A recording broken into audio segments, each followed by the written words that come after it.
you at the moment. Okay, talk now. Talking. What would you like me to say? Anything in particular? That's I'm good. talking. So the only two Fisher, you're in the right place, but Captain and Mr. Pickles are around the wrong way because Mr. Pickles was in first today. That's it for. Are you showing off your guns? Is that? Let me just move everybody around on this one. I have to say, I really enjoyed doing this second part of this adventure. To be honest with you, I was secretly hoping that you would all say, oh, we would like to finish off Mythras. Because I've been so excited about this. It's unbelievable. Right, let's go back to the big one because we don't have a map at the moment. Hello, everyone. Hello, welcome in. I hope you're all looking good and feeling super duper fine tonight. You join us with some fantasy role-playing game. It's a rule set called Mythras. It's a D100. It's produced by the Design Mechanism, and it's pretty good. It is pretty good. Pretty good. Pretty good. The party are actually in a town or city called Argent Reach when they are trying to get reputation. They are known as the Harbingers of Doom at the moment. And they've been doing odd jobs around the place to actually get a better reputation, but they've stumbled across a certain issue. They met the Underground Thieves Guild is called the Rag Pickers, and they met Old Cellar last week, who's like the mother of the Rag Pickers, and she revealed to the party that there is some corruption going on inside Argent Reach, and one of the people who is corrupted is Captain Mikhail Lawrence, who is actually the leader of Argent Reach. He's not called a king or a prince or anything, or commander. He's literally called captain, mainly because Argent Reach was once an army barracks, and that's where they've kept the name. Anyway, the party was shocked by this. They've also misplaced their friend Annalise, who was the last surviving guardian of the area, and they left Old Cellar not knowing really what to do, but the only thing that they were aware of was that Captain Mikhail Lawrence was corrupted. And then they woke up the next morning in the Copper Cup, their tavern, by banging on their doors, which arrived a guy called Petin. I don't know whether or not I told you his name. Petin is the leader of Captain Mikhail Lawrence's personal guard. And they said that Mikhail Lawrence wishes to have an audience with the party. And that's where we left it last time. Oh, two other things, just to remind you, because I know you've all got extensive notes. If you remember, Annalise has been missing for 2 days. She lives in the Noble District up by the East Gate. And if you remember, one of the rag pickers, I think it was Rag, Tag and Wag, I think, who told them. But they would said that Annalise had come back really excited about something or really worried about something, and had gone to see Mikhail Lawrence 2 days beforehand and had never come back at all. The other thing is there was attack at the South Gate, which the party prevented, but I think you did. You captured the dark robe sorcerer, did you not? Yep. Yeah. We did. you sent them off with the guards, and they said that they would be putting them in prison. We handed him over to the authorities just before we got told that the authorities may be corrupted by the evil villain. So yes. That was good timing. Perfect time. Oh, and you have a friend in the rag pickers. Merrick, a certain young lad named Badger. Badger, yes, excellent. So we left it. You have your armor, you have your weapons, anything that you have your normal adventuring gear on you. The guards didn't actually say you can't use your weapons, you can't use your spells or anything like that. They were quite happy for you to pick up everything. They waited until you were prepared, and there's 6 guards, and then Petin, and then there's I think I mentioned that there was like a robed person with them, and that was down in the tap room of the Copper Cup, and he seems to be of a caster, maybe a sorcerer, maybe, or definitely in robes with a hood up, if that makes sense. Yes. Okay, and you are taken through. I just have to, on my MacBook that is just there, of course it's logged in because Lionel's not here, but it's set up that whenever somebody talks, they take up the whole screen, and it was just distracting me. That's why I had to change it. And you get taken through various, you're not sailed across the deep lake. You're actually taken the western way.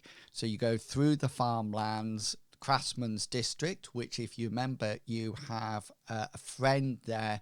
That old seller said that if you ever need to get in touch, the blacksmith here is your friend.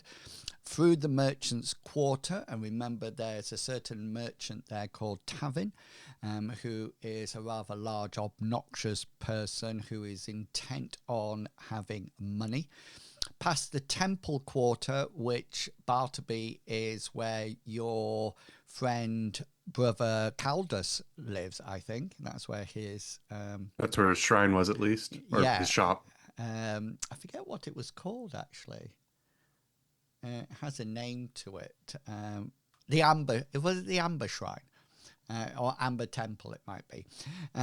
Through past the North Gate, and if you remember, in that little bit here was where the runaway cart started. I don't know if you remember that ages ago, but you figured that out. And eventually you arrive at the Castle District, and you can probably make it out on the picture, but the castle is actually on a hill, a mound, but it's actually terraced. So you actually go round and go further and further up. So there is a path that goes round the back, if that makes sense. It's like a spiral. You can, if you wish, just run straight down, but it wouldn't be advisable. And the road that you're going up is wide enough to get a cart or wagon, or 2 abreast if you're walking or marching in soldier formation. As you walk up, you do see guards stationed every now and again. They are not the personal guard that is accompanying you.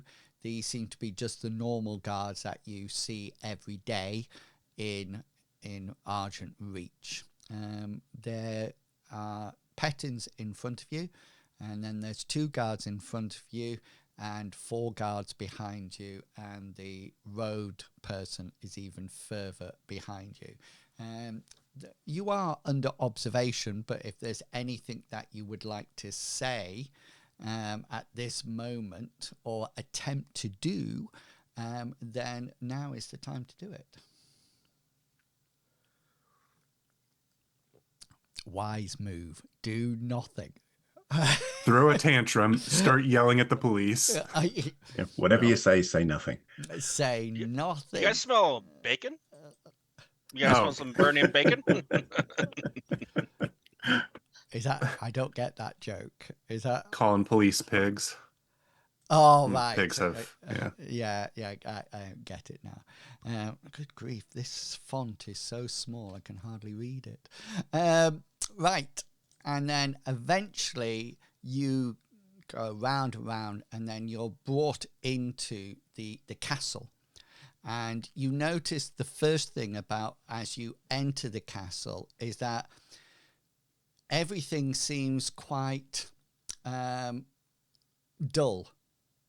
There's no finery around the place. It's a bit like a castle in the Norman conquest or something like that. There's no indication that this is a palace or a place that a king lives in. It looks like a very normal, everyday barracks, if anything else. There seems to be the only people that are around are guards, and then what appears to be servants that are busily sweeping floors, etc., etc. And you're taken through the castle, and then stopped in front of what appears to be the master hallway. Obviously, there's a set of double doors, and behind it, you assume, is going to be the hall where Captain Mikhail Lawrence will be. And without warning, without stopping, Petin walks straight up, and the two guards that are there open the door, and he walks straight in, and you see for the first time Captain Mikhail Lawrence. He is dressed in what can only be described as a workman's tunic. Okay, he's wearing no armor.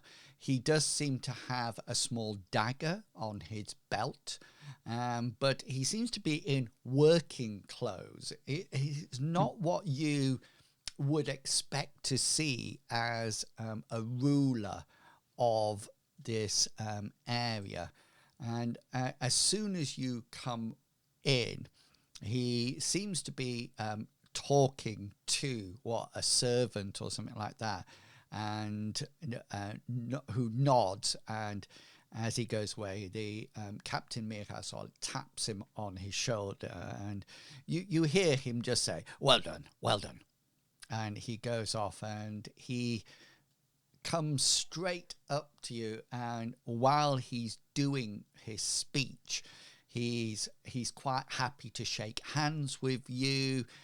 There's no seating available, but he, if anybody wishes to shake his hand, he does. But he also respects your decision if you refuse to shake his hand.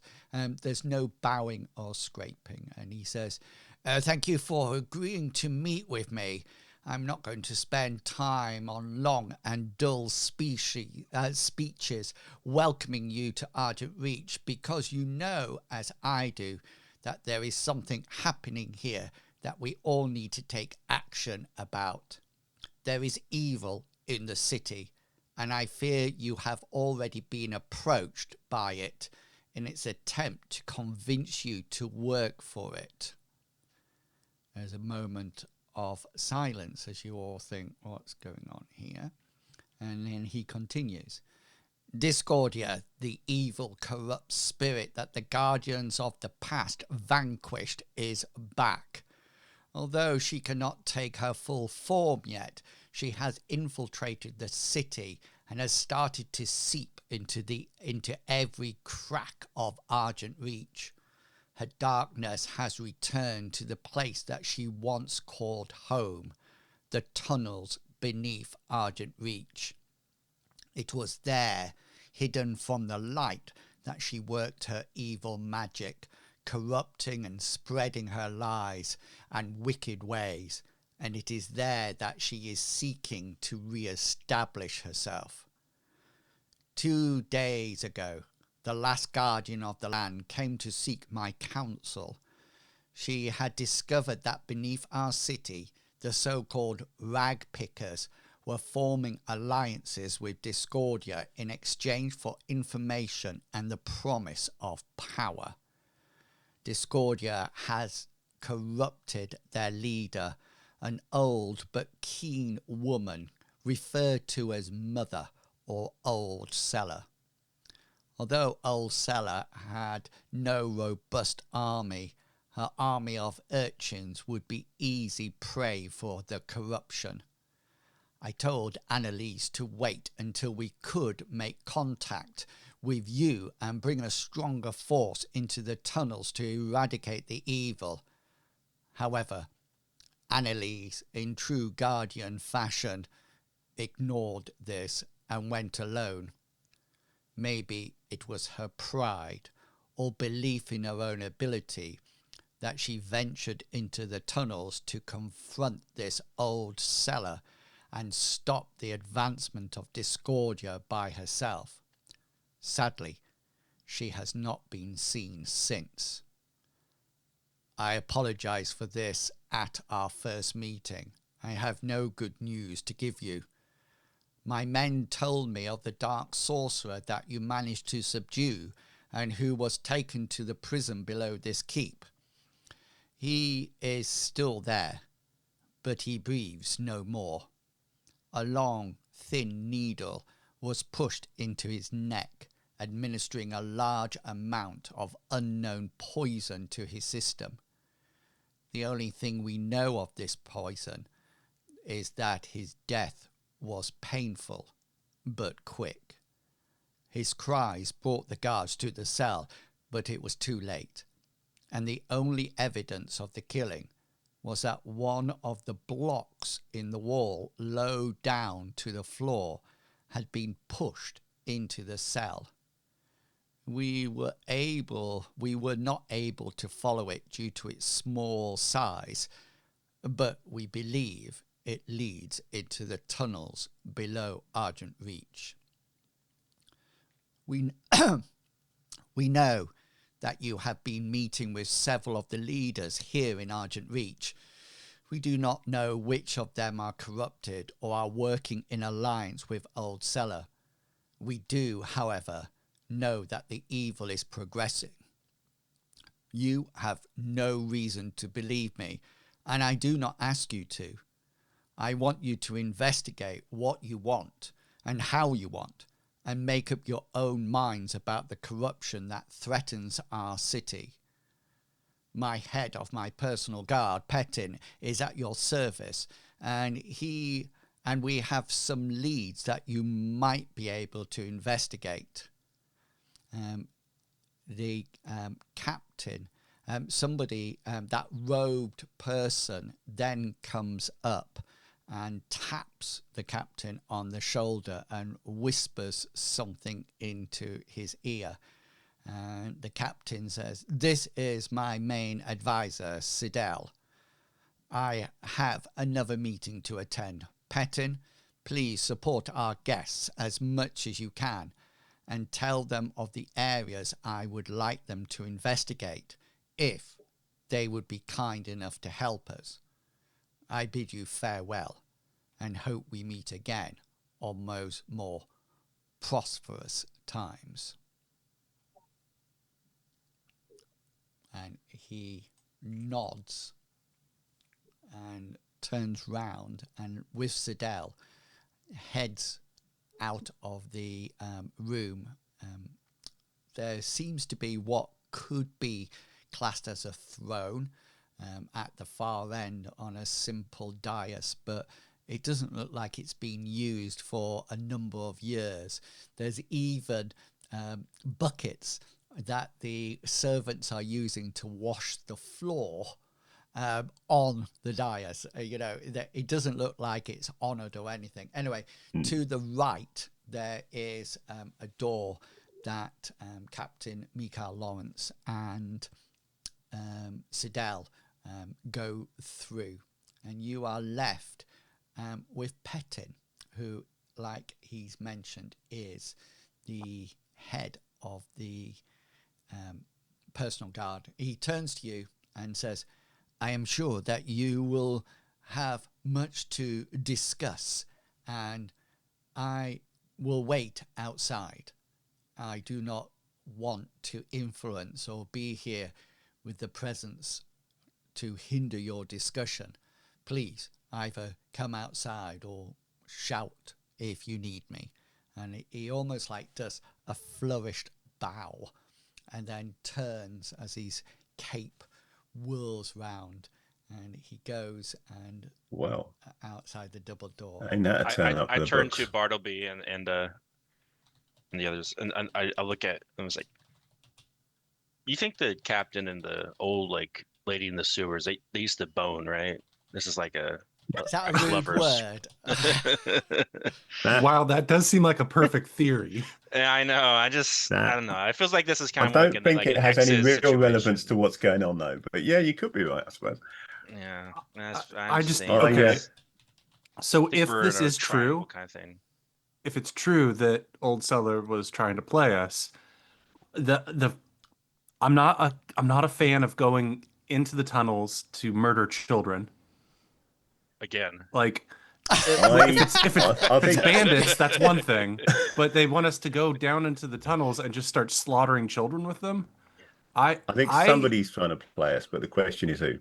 And it may be neither Seller nor the captain.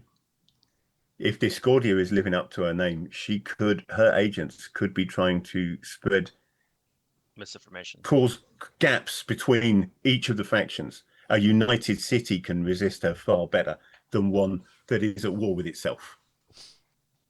Yes, that sounds right. Because that's what Captain was saying, was that the corrupting influence of Discordia turned Old Seller against the town, which would make sense because those tunnels are closest to Discordia. Makes sense that she'd be the first one to turn. But at the same time, I think if we look into it, I bet we find that this place was formerly the Guardian headquarters, which would be the first place that Discordia would target. Didn't Old Seller tell us that this was like her throne? It doesn't the look Discordia's very throne? much like the throne room of an evil entity to me. I mean, where's all the posh stuff? Where's all the luxury and the flash? This looks more practical. I mean, it could well have been, of course. Yeah, it could have once been hers and then turned afterwards. Based on what I'm seeing in this one way place, or another, this is probably what existed when the place first became a settlement. It was a military, either tower or something that was on top of a hill for strategic purposes, and they kind of branched out once they realized city grew up around it. Yeah, people want fresh water. But let's start slow. Let's go down below. Ask to go down cellars. Let's try to see what happened to this sorcerer. How small can you go? Do you reckon you'd be able to find out where that secret entrance leads? I can go as small as I want. This would be a good way to prove that that is not the flex you think it is. This could be a good way to prove close it down there. So Captain might not be lying to us. If we can go down, see the body, and see the tunnel, that might indicate. I mean, because if he was on the side of Discordia, he may want to disappear that body and say, "Oh yeah, the body died," or whatever. I don't really care about the body. Discordia probably has agents all over. There's probably people in Seller's army that have been corrupted. There's probably people in the captain's army that have been corrupted. There's probably merchants that have been corrupted. There'll be. I reckon Discordia will have agents everywhere and working to turn us all against one another. Well, that's only a theory. It's very paranoid of you. Something about this Discordia, I feel like she's like trying to really like spread discord amongst us. Yeah. Almost that's a stretch. Would you like to go down to the cells beneath? Yes, I think we would. Yes, I want to do some investigation. I turn I presume we'd want to ask Patton to lead us down there. Yeah, I'm turn my cyber goggles on. He's when you actually go to the doors and leave. There's only Pet in there. There's no more. The normal guards are there, but no more of Captain Mikhail Lawrence's personal guards are there. He stood inexplicably close to the door with a drinking glass in his hand. Yeah. You can't figure out why. But he's quite happy to take you down to the prisons and the cells. If you wish to ask him anything or engage in conversation, then this would be an appropriate time. If you don't want to ask him anything, then that's absolutely fine. I can just move time. I do have a couple of questions. Yeah. Oh, yeah, go for it. Go for it. We've heard this theory about Seller being corrupted by Discordia. What evidence is there of that? What leads you to believe it? Yeah, and when you ask, you notice that Petin noticeably stiffens, not because of shock, more of his anger and his frustration, and he sort of like says, "We have seen the urchins. Did you know only the other day they rigged a wagon to run, a runaway wagon to run and we try know to about the wagon. kill." What's your evidence it was the urchins? They were seen. There were urchins everywhere. They're going to be seen everywhere. Were they seen doing it? Exactly. Can we see the witnesses? Can we speak to the witnesses? Rag pickers are everywhere. Every child, every young beggar is part of that woman's army. They are so in everywhere. other words, you got no evidence whatsoever. We know. Have you seen any children that don't seem Well, you have weirdly no suspicious? evidence. Gotcha. He says they are incredibly evil.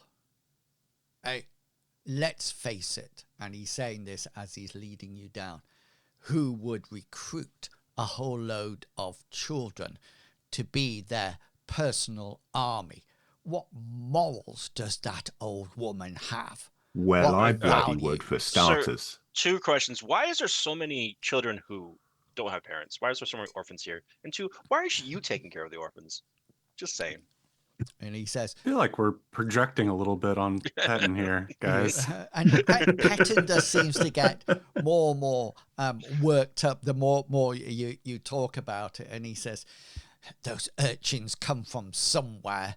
I am not too sure where. I am very suspicious of the noble district. If you meet me at the tavern after work tonight, I'll show you where they come from. Yeah. Wait, the noble district. Would you believe unwanted children? Unwanted children. I'll give you a little lesson of where they come from. The nastiness of it. Why the noble district? Why not? Why wouldn't you say the lower district? Because of how the nobles consider themselves. So you think these are unwanted byblows from nobles just like playing around? Captain Mikhail Lawrence is too professional to mention it, but he looks around just to make sure there's no guards around. He says, I will tell you, they think they are above us. They think they actually control this town. How? Okay, so the rag pickers have been corrupted by Discordia and the nobles are morally bankrupt. That's what you're telling us. They are. So, right, let's move on. What's wrong with the merchants? Well, I could tell you that. Yeah. He says, I've met them. He says, I've spoken enough of my personal vendettas in this place. There seems to be like a barred gate, if that makes sense, that leading down a corridor with cells on both sides. He says, I will wait here unless you wish me to accompany you. The cell. I think we'd like you to explain to us what we're looking at. You know, You know the place. Yeah. We don't. We'd like you there in case we want to ask questions. He says, fine. And he opens the gate. And it's sort of like the end of the corridor is barred, but there's a gate. And the first thing that you notice as you go through, that the gate that you've just walked through was not locked. Okay, there's a corridor with 3 cells on one side and 3 cells on the other side. They're very small. They're literally 10-foot wide squares. They all have heavy wooden doors on it with, you can see the iron studs that go through it, and one of those little peak hatches with 3 bars on. But you also notice that as you walk down, all the doors are open. There seems to be nobody in the cells at all, and the Petin walks straight to the middle cell on the right.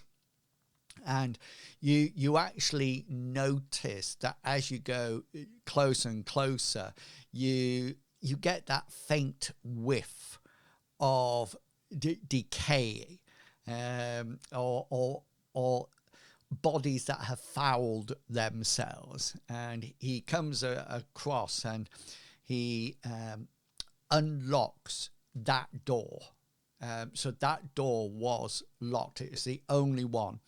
And lo and behold, on the floor, there is, face down, a body in a robe, exactly the same robe as you saw the person in. He seems to be face down. There doesn't seem to be any blood or anything like that. Even out of his mouth. Well, he's face down at the moment, so you Like, can okay, go. but there's no blood like coming out of his. Okay, No. we'll check. Nothing at all. That will be your medical man. You want to take a look at the body? Just before you go in, Petin stands at the gate and the door. Sorry, once he's opened it, and he just holds up his hand to prevent anyone going in, and he points over to one of the back wall. Okay, so it's not one of the walls that would go into another cell. It's the back wall. And he says, see, there, just down in the corner. And Have you checked the other cells? Make a perception check, everybody. A perception check, certainly.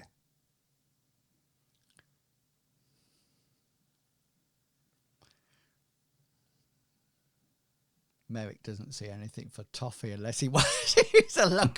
Yeah, that's... You're looking Merrick's in obviously far too distracted by his nascent arguments with Petin. Yeah, or the other cells. Too busy glaring at him. Bartleby and Cyrus make perception checks as well. Ooh, buddy. Oh, this is not... Cyrus, thank yes. heavens you're there. Someone's paying attention. Yeah, unless Bartleby wants to use a point of luck and get a crit. Someone took the Ritalin this morning, guys. Yeah, Cyrus is on point today. No, I think I'm probably distracted by the arguments as well.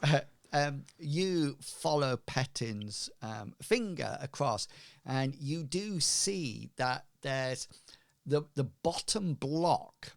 It's not completely open, but you can see almost like the scuff marks, if that makes sense, as if it's been pushed across the wall and out of the wall, and then probably somehow pulled back. It's not revealing anything. Merrick, the other cells, they don't have this scuff mark, but you're more than welcome. Petin says, I see you having an interest with the other cells. Feel free to go in. Well, he says, none of them are locked. There's two situations that could be here. One is that the bag pickers or whoever have got a secret entrance into every one of these cells. Or two is that the men who brought him here and put him in the cell have been corrupted. because that's the only way he's going to have been put in the one cell that's got a secret entrance. So might be an idea to check the other cells. Might also be an idea to interrogate the men who actually brought him here and put him in the cell. Whose decision was it to use this cell? Do you know? Was it random? Did you decide? Petin says, I am at your disposal. I will seek out the questions. I am Captain, the answers. I am Captain Lawrence's personal guard. I do not bring people down to the cells, but I will seek out the answers for you. Sir, middle management. What's on the other side of this wall? Say again, sorry. So, sir, middle management. What's on the other side of this wall? Which the wall that like the brick came out of, and he just says, well, ground. So can you see on the map? You figure you're about at the level of the top of the D, if that makes sense.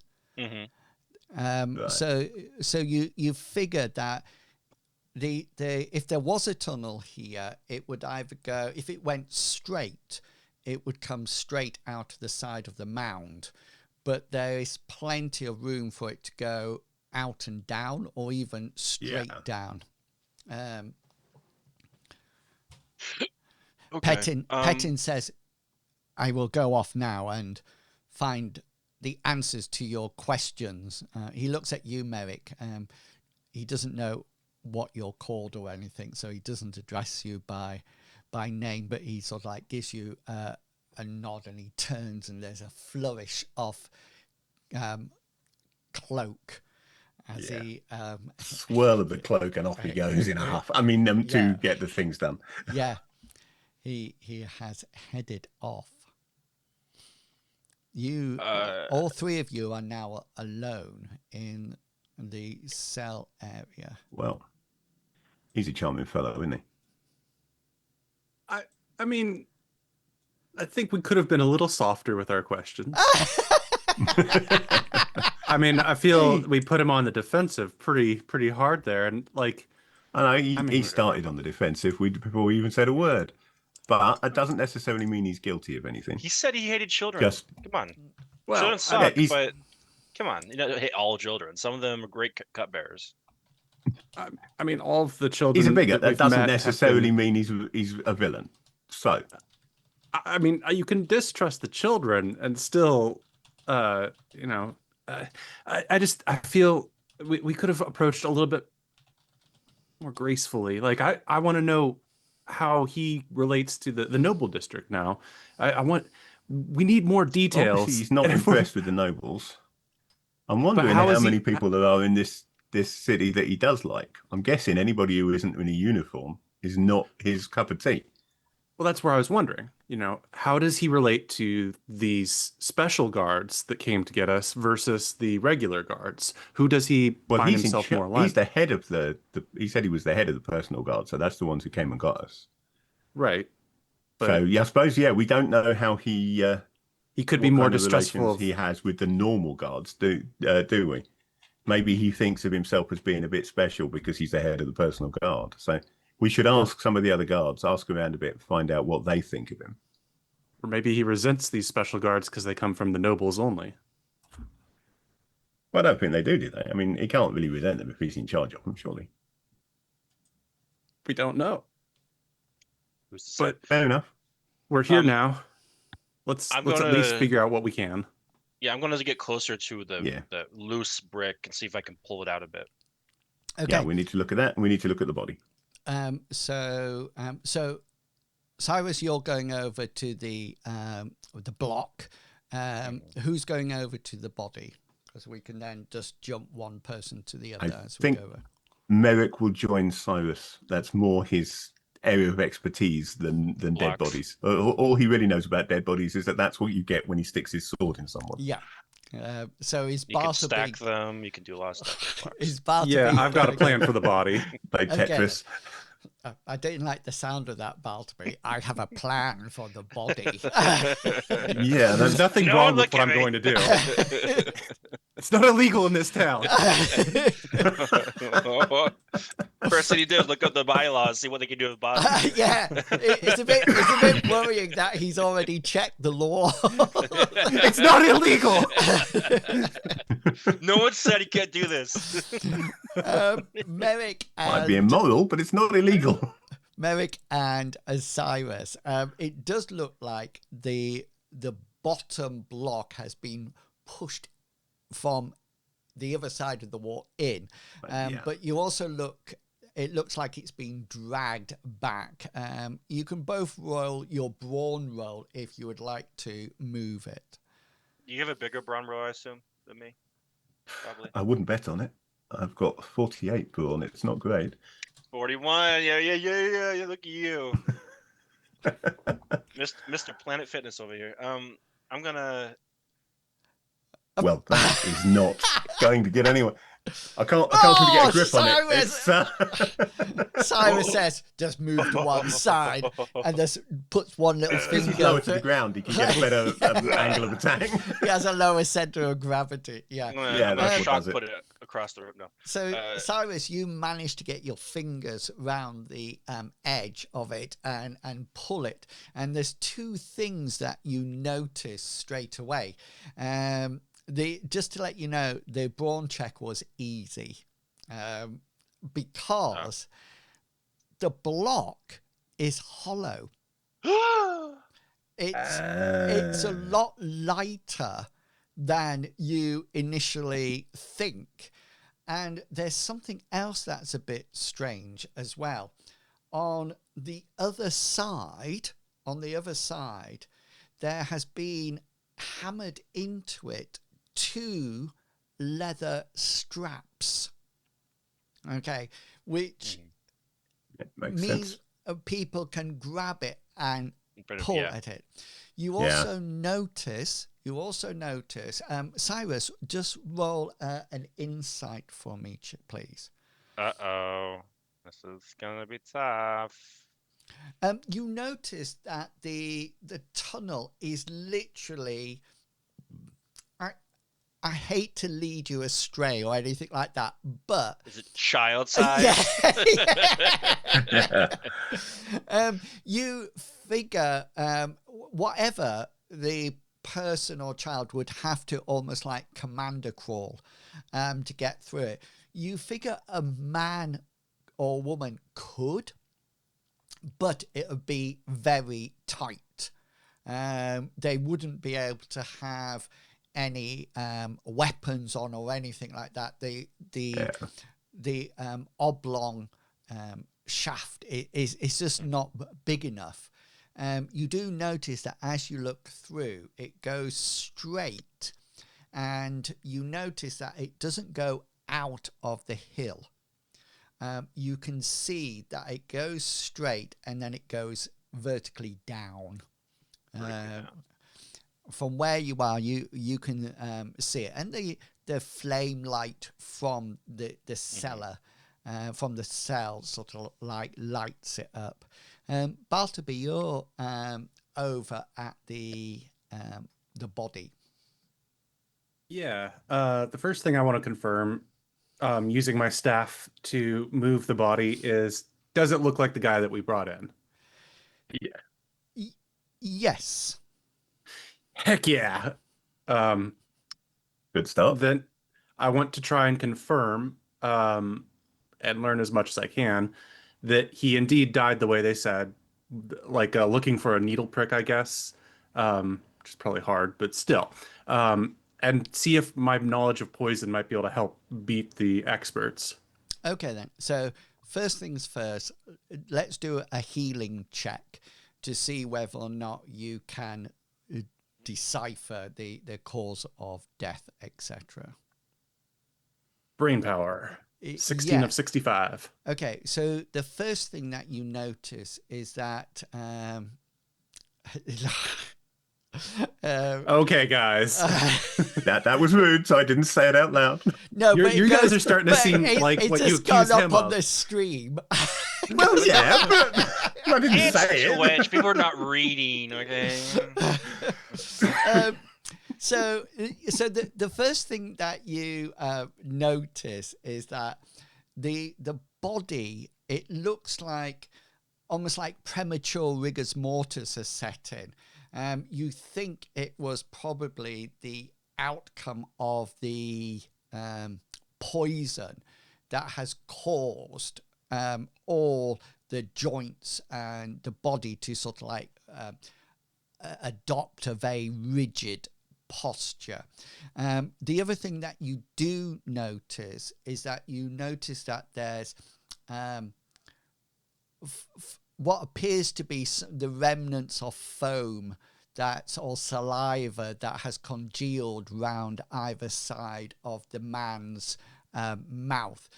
You also notice that there's dried blood from the nose and also from the inner corner of the eyes, both of them. Both eyes are bloodshot and the pupils and the irises are rolled back into the head. Roll your... let's have a perception check that you can augment with your healing. So your healing, so it'll be an augment of 12%. Oh no, 13%. Was that 13? Yeah. 14. 14. Perception. 14? Yeah, because it'd be 6.5 doubled. So Oh, yeah. 14. No, 13. Yeah, 13. 13. If you're 1% off, it's gonna suck. Yep, I'm going to cry and then use a luck point and then cry again. Well, Ooh. Okay then. So wait. Was it supposed to be augmented perception or augmented healing? It was perception augmented by healing. With their healing. Got it. Yeah. Yeah. So you are you looking it? Are you rolling it again? Yeah, you know what? I kind of want to have some knowledge here. Let's use a luck point. Okay. There we go. Deducted and perception. Reroll. Yay! 44 or 50. Yeah. There is indeed a puncture mark. Okay. Yes. But it's not on the person's neck. Is that what they told us it was located at? That's what we were told, yeah. It's I not don't remember that actually on the neck at all. It's actually on the ankle, slightly above the ankle. Probably just a bit like just sort of like the lower part of the calf. You see it very clearly, mainly because of the bruise that has occurred around it. It definitely looks, while you're down there, and this is what your perception check was about, you actually notice that it looks like the clothing has been lifted and then something jabbed in. Does that make sense? So it doesn't go through the man's robe or his breeches or anything like that. It looks like it was lifted and then pushed in. Roll your law, poison law. This one I'm going to fail. Or you could use a point of luck and get 6. That wouldn't be a critical. It wouldn't. And would be a I want to success. I'm going to save my luck points for now. Okay. All I've read is the intro to poison scroll. Yeah. This doesn't seem to be one of the poisons that you know about. There seems to be a discoloration round the entry point. You can figure that it's probably been injected into the bloodstream because of the way it's spread via the veins. It must be a vein poison. But you're not familiar with anything that would have reacted so quickly and caused the effects that you have seen. Cyrus and Merrick, Merrick, did you want to go into the other cells and check for this? I want to examine this one first to get Okay. a good idea of what I'm looking for. Okay, so now both of you are there. You can see Cyrus points out for you everything, Merrick, and says, "Look, So this is hollow." this should be pretty easy to locate, because not only is there a hollow space behind the wall, there's a hollow space in the wall. So the old tap check should work fine. I'm going to go check the other cells then now. Okay. See if you can get anything more out of this. You know, scraps of cloth, anything, any clues that may have been left behind by the perpetrator. It does look like it might be a kid. What did it? But I don't know. Cyrus, Then again, yeah, who knows what Discordia can do to people's minds? Yeah. Cyrus, what would you like to do? You are I want- small, but you're not. It's going to be a tight fit to get down Not here. that small. Yeah, you're going to have to disrobe everything to go down, but it is possible. Or you can Do Or I? shapeshift. You can shapeshift. Ooh. Yeah. You know what? It's been a second. I'm just gonna breathe in and out, and I'm gonna try to shapeshift into a little robin. Okay. Yeah, and so you just need to roll your invocation. Very nice. The only thing that you would have to, well, you probably don't even need to adjust the duration, don't you? Because Not really, no. Yeah. I don't plan to be in there more than 14 minutes. I don't Yeah. plan to get too far in, just in case there's anything bad down there. Yeah, so you just lose one magic point as you shrink down, and as a little robin, you hop along. It's a regular sized robin.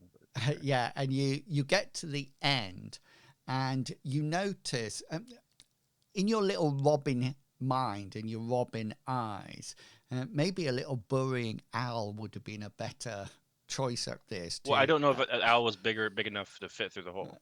Yeah, a little one would be. But you do notice that at the end of the corridor, the tunnel, it goes vertically down. How far down, you think? Well, it goes a considerably way down. You can fly down if you wish, but you will be flying down. It's definitely dark Darkness. down there.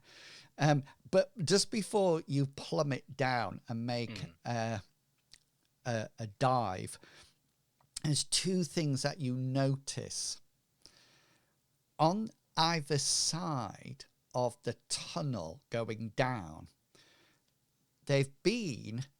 you can see it at the top, iron spikes have been hammered into either side of the tunnel as it goes down. Wondering.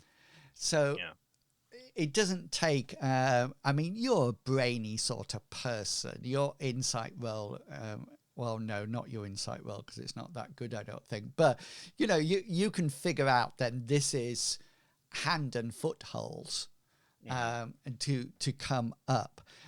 Merrick, just while Cyrus is inside and Bartleby still doing what he's doing with the body, you do find out that each cell has exactly the same block. Exactly the same block. And I'm going to use my dagger and just scratch an X onto each of the blocks that I find is hollow. Yeah, and do you wish to open any of them or move any of them? Initially, I just want to find them all. Okay. Once I've found them all, then I'll come back to one of the cells adjacent to this one and open one of them. Yeah, check it's the same. Okay. Bartleby, you're still with this body. Is there anything that you would like to do with it? Yeah, I'd like to do the smartest possible thing. I would like to cast a miracle. And the miracle is... Oh. Yeah, I don't want this guy coming after us again. Nice. I'm saying you lay to rest now and don't come back. Yeah, very nice. I don't trust these sorcerers. Roll your exhort. 86 of 97. Yeah. Stay down. He looks like you lay him properly to rest in the cell under a castle. When Amriel's light will never penetrate, but he's definitely laid. He's definitely laid to rest. He's definitely there. So. And I'm hoping that that means that whatever their dark sorcery is, Discordia cannot use this pawn anymore. There will be no undead monster coming after us. I hope. You hope, but that you have definitely laid it to rest, and it is now safe from being, what would it be? Resurrect? Well, no, not inhabited. That's what I'm going to say. Inhabited. Yeah. Reanimated by dark spirits. Yeah, that sounds better, doesn't it? But Yeah, it's got a good ring to it. it's got a good ring to it. Cyrus. Yes. What do you wish to do? You're at the end in your little robin.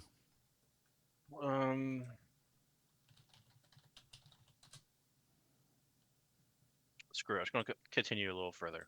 I'm going to just kind of spiral down. Yeah. Darkness. Do you wish to?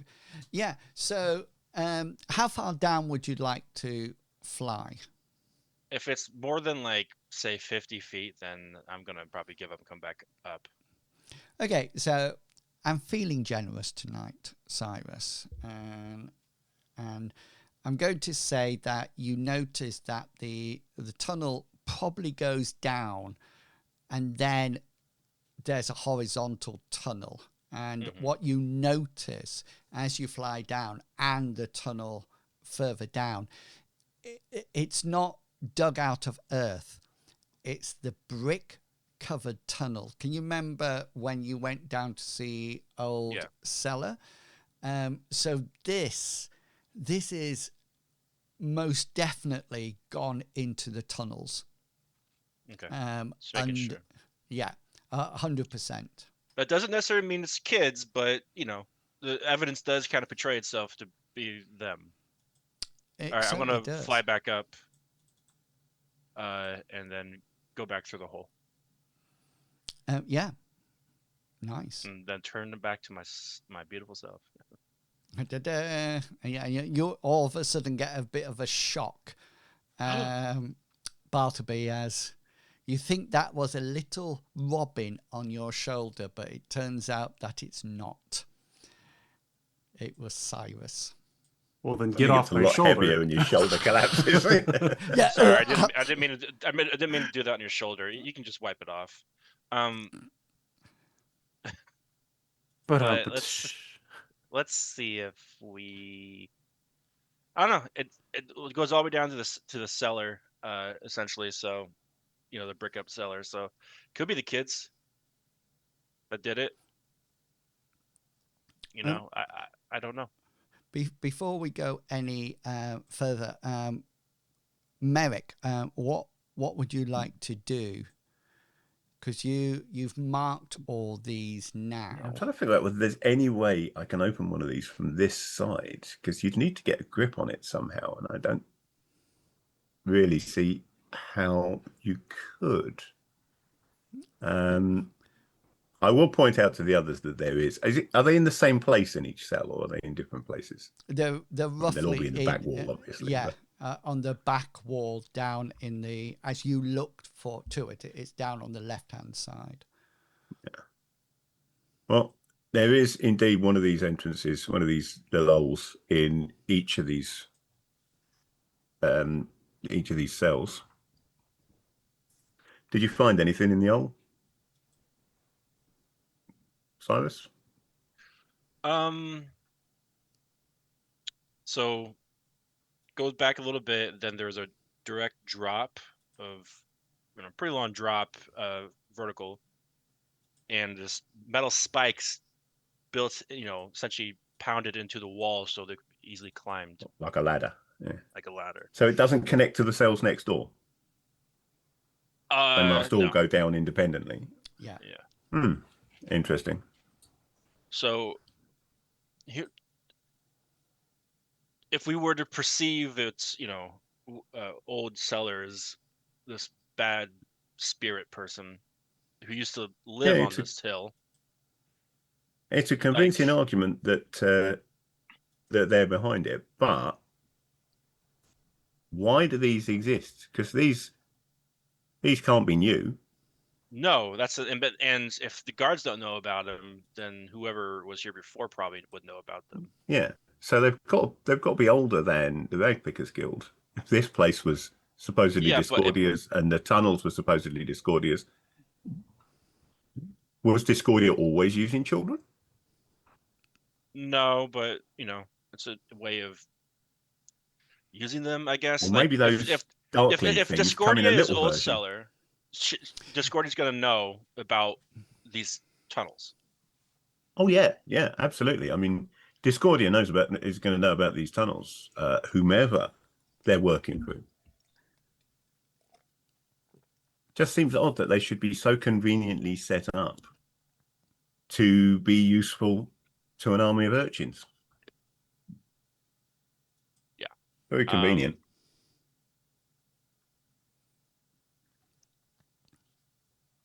My lips. By the way, I don't think we can trust anybody.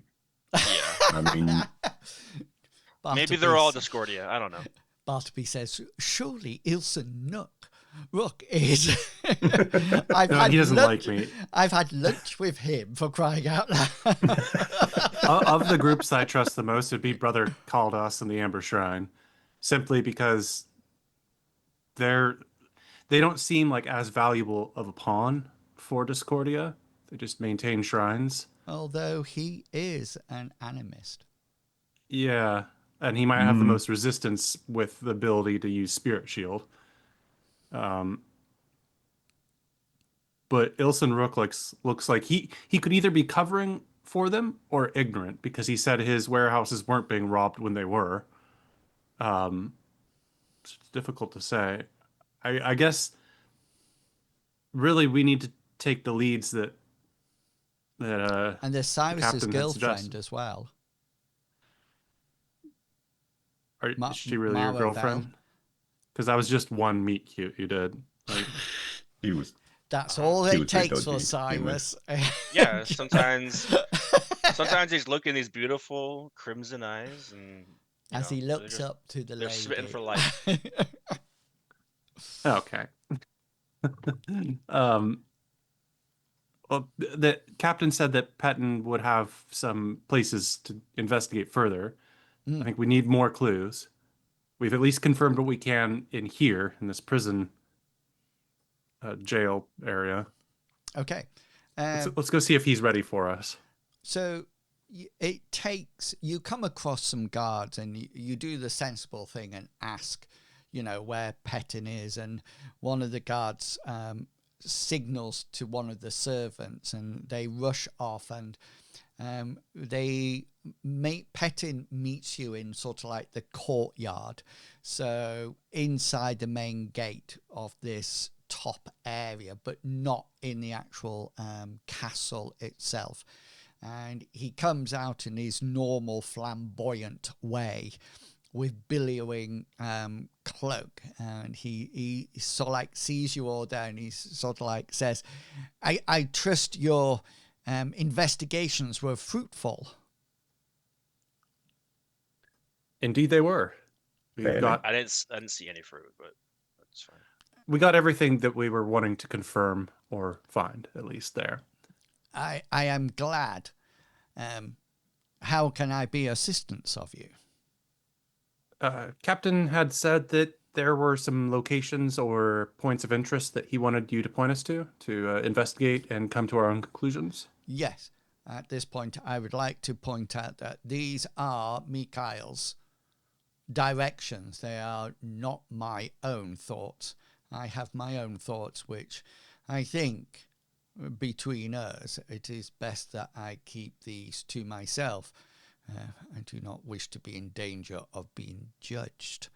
And he said, Mikhail says, Mikhail suggests the following areas. He says, you feel free to complete any investigation you wish. And he has said that if you wish to come back and tell him, he will welcome you back in with open arms. But he wanted to make it very clear that if you do not wish to discuss the findings of your investigation, then there is no pressure. If you wish to talk to Mikhail again, then please just come back up to the castle. I will not be searching for you. Yes, so the areas that he wishes are possible leads for you. And the first thing he says, I am going to mention the first lead, but please do not judge me on this. I do not want any disapproving stares. He looks at you, Merrick. He says, the first thing we would recommend you do is to visit Annalise's mansion in the Noble District. And there might be news there of where she has gone or what she did. We have not followed up any of those leads at all. Mikhail was very adamant that you followed them up since you know Annalise. We didn't want to be accused of tampering with evidence. There are also some areas and some people we would advise you to look at. There is a very obnoxious merchant called Tavin. He has been, shall we say, receiving goods in a very underhand manner. We are not too sure where these goods originate from, but there seems to be some wealth going his way. We consider this might be possibly payment for something. The other thing that we would like to point you in the direction of is in the craftsman's district. We believe there is a blacksmith there that is working with Old Cellar. We have noted that some of the urchin army often enter his shop but never seem to come out again. We recommend that you investigate this. It might be a way of the urchin army moving throughout the town. But, and he holds up a finger, be warned, the blacksmith may be corrupted, like Old Cellar herself. And finally, we have heard that in the harbour district, or down by the docks, there has been a warehouse that has received, shall we say, illegal goods. We are not too sure what these are. The leader of the docks down there, Amara Vel, is very secretive. We are suspicious of her. We consider that she may also be corrupted. Those are the points that Mikhail suggests. It is up to you. But please feel free to come back at any time if you wish. You can always send a messenger to get me if you are in need of assistance. We will certainly look into these leads. He flourishes with a bow, and he goes and he walks off, and then he stops, and he seems to be almost like questioning whether or not he should do something. And he turns back and he says, please find Annalise. I was fond of her. But do what you wish. And flourishes and heads back into the the castle. See, now a lot of these options are ones where I need you guys to be coming in hot as if you're talking to, like when we go to talk to Tavernhurst, I'm going to need you guys to not be soft Barleby. Got it. So we should check out the cool stuff in the warehouse. Is that what you're saying? I actually kind of like his ordering of these ideas. I think going to Annalise's mansion first, I think finding out what happened to Annalise is a priority. Yeah. but then Correct. I Tavernhurst may would not be a like the good woman, option. but she's important. It's like scroll. I guess they won't get cool stuff. All right, that's fine. Go to Annalise, we can check deal out her with that apartment. later. See, she's probably just I'm napping. interested. I must admit, by how much of these how many of these leads are things that we already knew about. Yeah. And I find it interesting that so do Petin and the guards. I'm I mean, assuming if they know about the warehouse, they know about the blacksmith. These things aren't exactly particularly secure, and yet Why is he the sending us ragpickers to the appear to be blacksmith and have relying to on just them. arrest the blacksmith by now? He knows so much. Yeah. about it. well, I mean, they probably don't have enough evidence for a warrant to be issued, but he did give us like the you think a place like addresses. this needs warrants? Like he told us which warehouse to go to, maybe. Yeah. Yeah. You right? Oh, I'm asking Inwills, not. He Yeah, said no, a I meant warehouse. too. Did Okay, so if he did gave us give us addresses, He didn't. He just mentioned one of the Yeah, that's what I thought. warehouses in the Docklands area. darn it. But there only In is the what area? in the Docklands area. Yeah, Okay. 'cause we already knew about the dodgy warehouse in Docklands, but we didn't know. I don't think we had an address for it yet. We didn't. That's why I was. Well, Yeah. No, Cyrus has Yeah. been in it. Yeah, he Yeah. turned into Oh, a seagull. Cyrus has been there. Okay, so we do have an address. sorry, I'm just productive. Whatever. I'm just, Yeah. making He's this got investigation real extensive easy for notes. everybody. Cyrus, share with the group, please, what you found. Like you go off flying around as a bird, getting drunk, The and then dock being a lady street definitely magician. wanted the bone. I didn't feel like Did it she? at the time. That is She going said- to be your one She said favorite the word warehouse for- over there is empty. Apparently. Wink, wink. What do you think? I don't know. And Cyrus turned into a seagull, flew off. There's only one. I'm matching the environment. That makes sense to me. There is only one blacksmith in the craftsman's district, by the way. Well, then he must be really busy because that's like this is a big town. That's crazy. Well, the barracks probably have their own blacksmithing. Yeah, probably. He's a civil blacksmith. Ugh. And if you notice, there's not a huge amount of horses and wagons around the place. So he's probably, using barrels and things like that. He doesn't seem to be making a huge amount of money, but there you go. Did you Annalise? That's probably Yeah, I think a good idea. Yeah. It's closest to us as Annalise well. First, yeah. Yeah. Okay then. So just before you leave the castle, I would like anybody who's got a streetwise skill to roll it.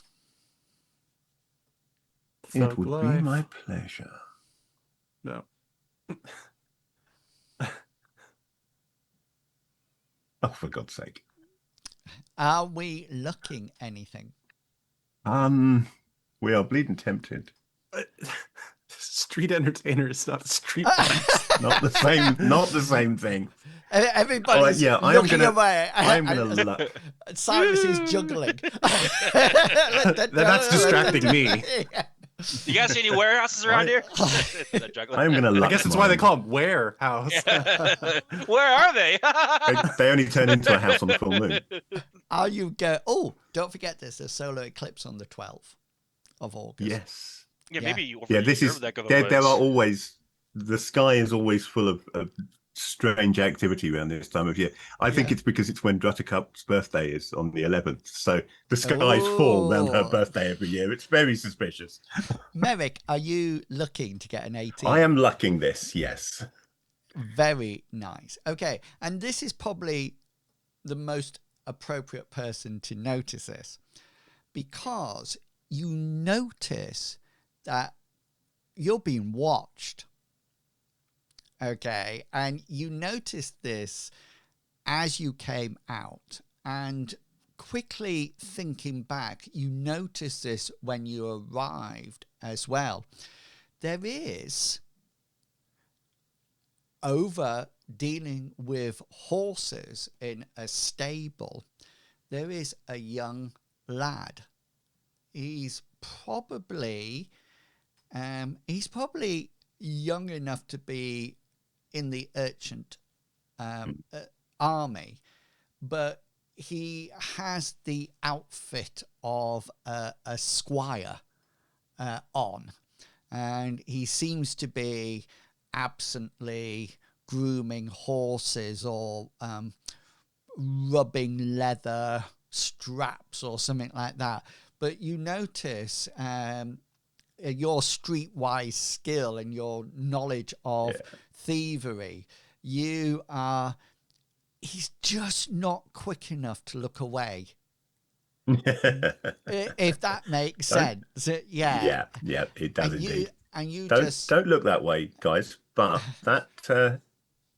that lad doing a bit of ostling over there in the stable, he's watching us, and I think he was watching us when we came in and all. Do either of you have any being able to detect whether there is a corrupting it? I mean, obviously you can't, I suppose, magically detect whether somebody's a wrong one, but is there a way that you can detect maybe if they have a spirit influence on them? If Discordia is I mean, or someone just had a little crush, you know? Hey, buddy, good for there, you. There is a way, but his name was Tarek. Yeah, we could really do with him being here now, couldn't we? Yes, that would be the only way. Either switching to the spirit world to see it. Just out of interest, and I'll give you this for nothing.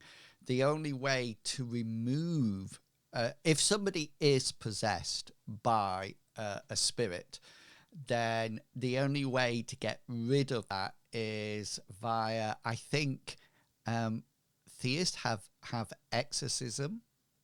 Yeah, I'm not high enough in the church yet to learn that miracle, but and I think sorcerers have banish, and that will also, exorcism and banish will actually remove a spirit that is possessing somebody. So I don't know if you remember a lot about Tarek, but spirits can have 3 levels of almost like possession. So they can fully possess somebody dominantly, so they are totally in control, a bit like, and it's a bit like Professor X, and that when also they're just more like the Shadow King, really, I think. A really small person, and then they can actually mutually live together in the body, or they can just be possessed briefly. So when Tarek got his eagle eyes, if you remember, the spirit came from behind and he was able to see. So he's augmented by the spirit, and that's it. But you are correct. Trance is the only way to look and see into the spirit world. Then you would see the possession, and then exorcism or banish can remove a spirit altogether. So yeah, there's this little lad that you've just seen, and Merrick's just talked to Cyrus and Bartleby. We could, I suppose, just go about this the old-fashioned way and grab him and interrogate him. There's another option. You could report to him. I don't know. Throw him off our trail. Prove that he's actually watching us. Yeah. You could go up and say that to let Old Seller know that we made contact, and that the plans I going don't- forward or something. I don't know. See, I've got a means of contact with Old Seller. It would seem odd, I think, to work through somebody else. Yeah, that's a good point. My deception is not very strong. Mm. And I don't know. Yeah, it's not like Badger, who I know works for Old Seller, so I can walk up to Badger and say, "Oh, tell Old Seller this." This would just be walking up to a guy on the assumption that he works for Old Seller, which doesn't seem very discreet, does it? I mean, I was assuming you'd have like some sort of line first to confirm, like the dock is wet at noon or something, and then say, but only if the owl tweets twice. You were there when we Nice, talked to her. Did she give you a that. line like that? No, I was very distracted by having to climb down a rope. You notice those guys in the castle? They gave us a nice little parade up there, and they didn't even make us. I reached out to shake his hand, but it's nice to know that we didn't have to. They were nice to us and let us go. That blacksmith made me climb a rope. I was winded. You were as well. It was not like.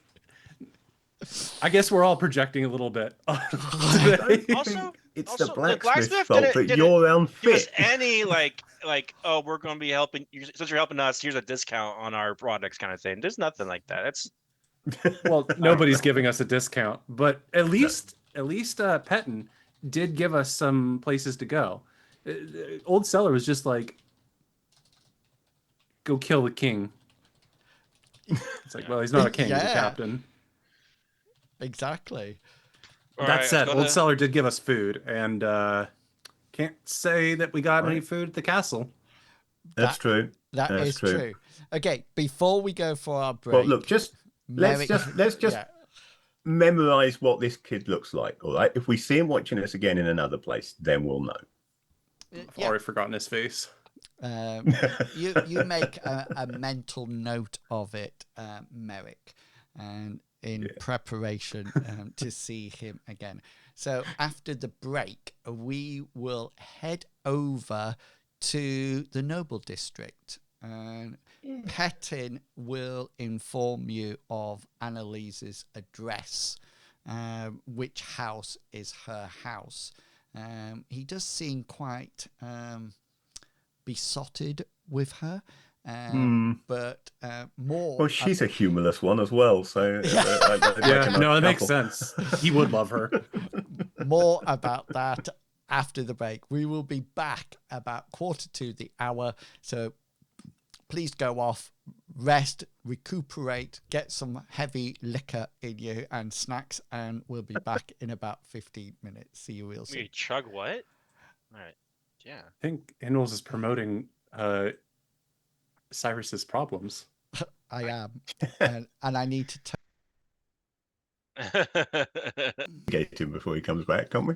I mean, that might be the thing, is we might open up the front door and they're like, "Have at you," and they have a bunch of swords, and we're like, "Okay, we're here to investigate." But Yeah, because I don't know if you remember, but last time Cyrus all he kept saying was, "Next time, can we please prepare before we go into battle?" no, we walk head first into everything because we're cool, and Where's the fun in where's the fun in getting the chance to spend several rolls getting my blade sharp working before the fight? That's just not how it's meant to work. be next to me like on my second action, Yeah. and I'll give you blade sharp for days. You won't even need to do anything. And just be Which like, is "Oh, very similar actually to the way blade sharp works when I try and do it myself, because it takes me days to get a blade sharp. It's going to be a shock when that actually happens, that blade sharp comes off, first of all. Yep. Anyway, I think it's happened once, but that's not, if it's not repetitive, if I can't repeat it, it doesn't count. It's not evidence. Exactly. I have to say, I've just had some toast. And Chuggerwugger said, I tell you what, when I was at his house and I had some toast, he says, I tell you what would go nice on that toast, some yeast extract. And now I'm craving yeast extract on things. Do you have Marmite? I know of it, but that's yeah. not something anybody here uses that I know of. What? I mean, we have like just butter, jelly, bacon grease. What is this? Bacon grease. In Wells. And some people just slop it up, you know. Nice. So I don't think it's nice. you are make sure to hydrate, gents. Chombles has just hit the hydrate, so please make sure you take a drink, everyone. Just got myself a cup of tea. Look, I've got some. I can't really see it on screen because I'm too small. I've got myself a cup of tea in my fish, not fish. Yeah, nice. So you are heading over to the Noble District, and you have the address or directions to Annalise's house. If you are interested on the map, the Noble District is not this sparsely populated in real life, but Annalise's house, for sake of argument, is this little blue one in the far corner there where I'm picking. So the first thing that you notice, all of you, when you go into the Noble District, is almost like the looks that you get. It's almost as if people are looking at you in a condescending manner, as if you're we don't belong here. Yeah, as if you're some kind of riffraff or common folk, Or Harbinger. Yeah, I mean, yeah. In fairness to them, we are riffraff and common folk, so I suppose they've got a point. Yeah, and you also notice that there are some children in this place, but they're not urchins.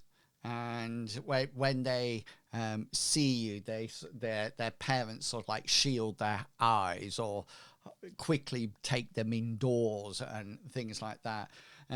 You notice that it's a very well-maintained area, the Noble District, and there's definitely a change between the Harbour District, where Ilson Rook is, Bartleby, into the Noble District. There's definitely money here.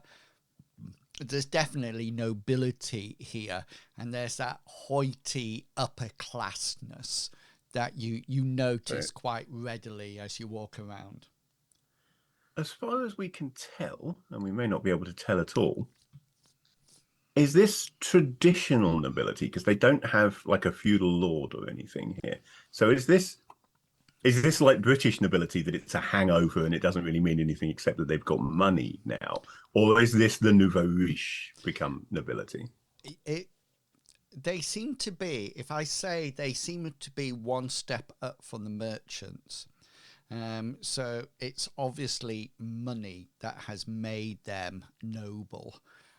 You don't think they're barons or have land or anything like that. It's most definitely, we were merchants, we got really rich. Yeah, it's just the inherited money that. Yes. Gotcha. And you sort so of now like, we know what we're dealing with. You sort of like, it sort of like joins up the dots maybe with Tavin as well from the Merchants Guild or the Merchant District.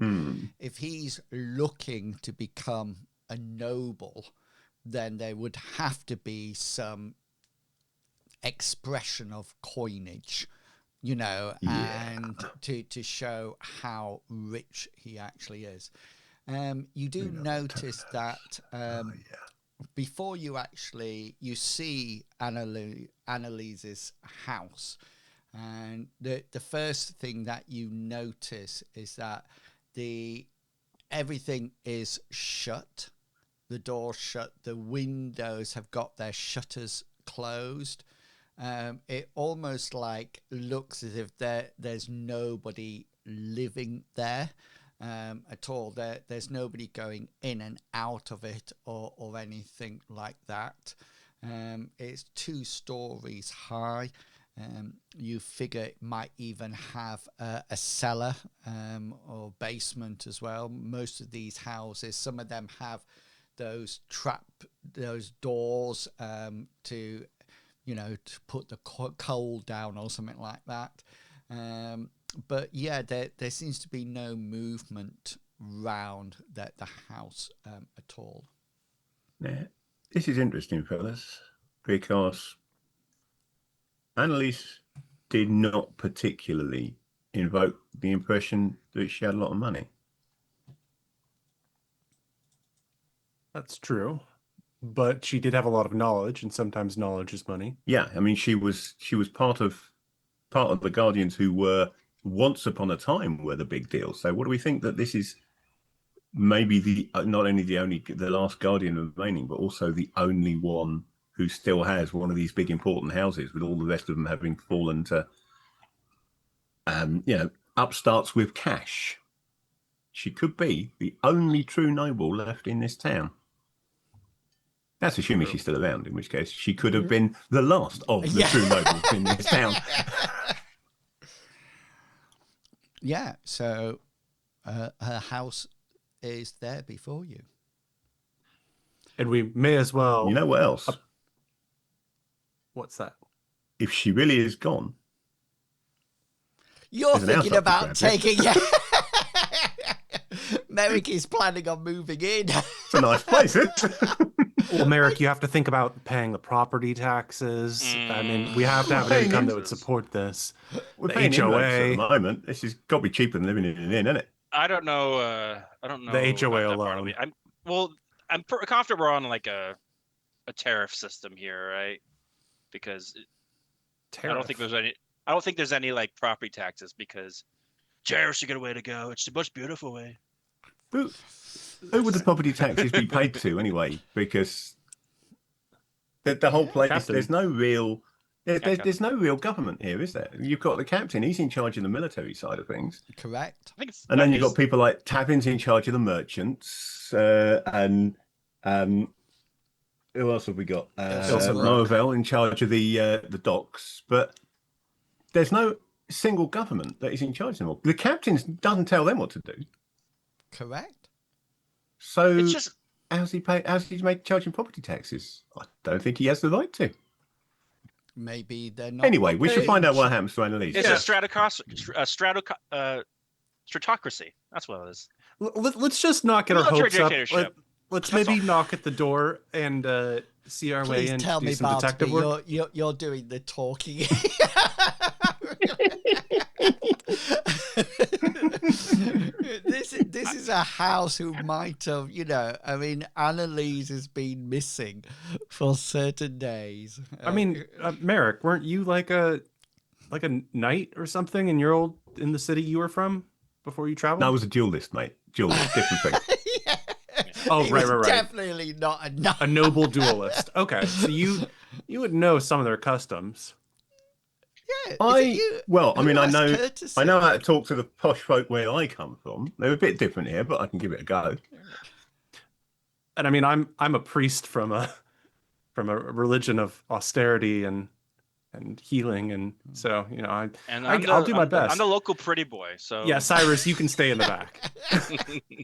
I mean, I'm trying to learn more about the culture of this place, but I keep getting interrupted by people trying to kill us, or Yeah, Discordia when you're our turning friend. up, all that kind of nonsense. You did very well in the last battle, Merrick. I was very impressed with your crowd control. Not impressed by your I love blade that. That was sharp, brilliant. but No. who's going to Right, so lead? since nobody else seems to be doing so, I shall march up and knock on the door, just in case there's servants or family members or what have you still here. Okay, I'm backing him up. do you have courtesy? I do have courtesy, as it happens. Oh, Yes. so that I have failed every courtesy roll I've made so far, but I've got it. that's all right. That's all right. Roll your courtesy roll now, and we'll see. Does Bartleby have it? I have bureaucracy. No. Ooh. I actually made a courtesy roll. Yeah. It's the I first time believed in that's you. happened. And so Oh. so dear. Suddenly I'm in the back. Uh-oh. Who'd have just thought it My was lady, these two that know Do you how to happen to have talk any properly to these gorgeous, people? beautiful wine? So, just to let you know, Mo, because you were successful in your role, whoever's going to open the door is going to react favorably to you and even give a courtesy nod to Cyrus, who's peeping out between the legs of Bartleby. A rather. What? Even with a 16 of courtesy, you just crawl between my legs and then pop up in front of me Hi! and push me back. It's me! A rather plump, robust lady opens the door with what appears to be servants or outfit on. You figure via your courtesy roll that she's either the cook or the housekeeper. And she sort of like opens the door, and the first thing that you notice is that she does have red eyes. She's obviously been crying, and she seems crying red eyes, not evil red eyes. yeah, Good, not gotcha. even, yeah.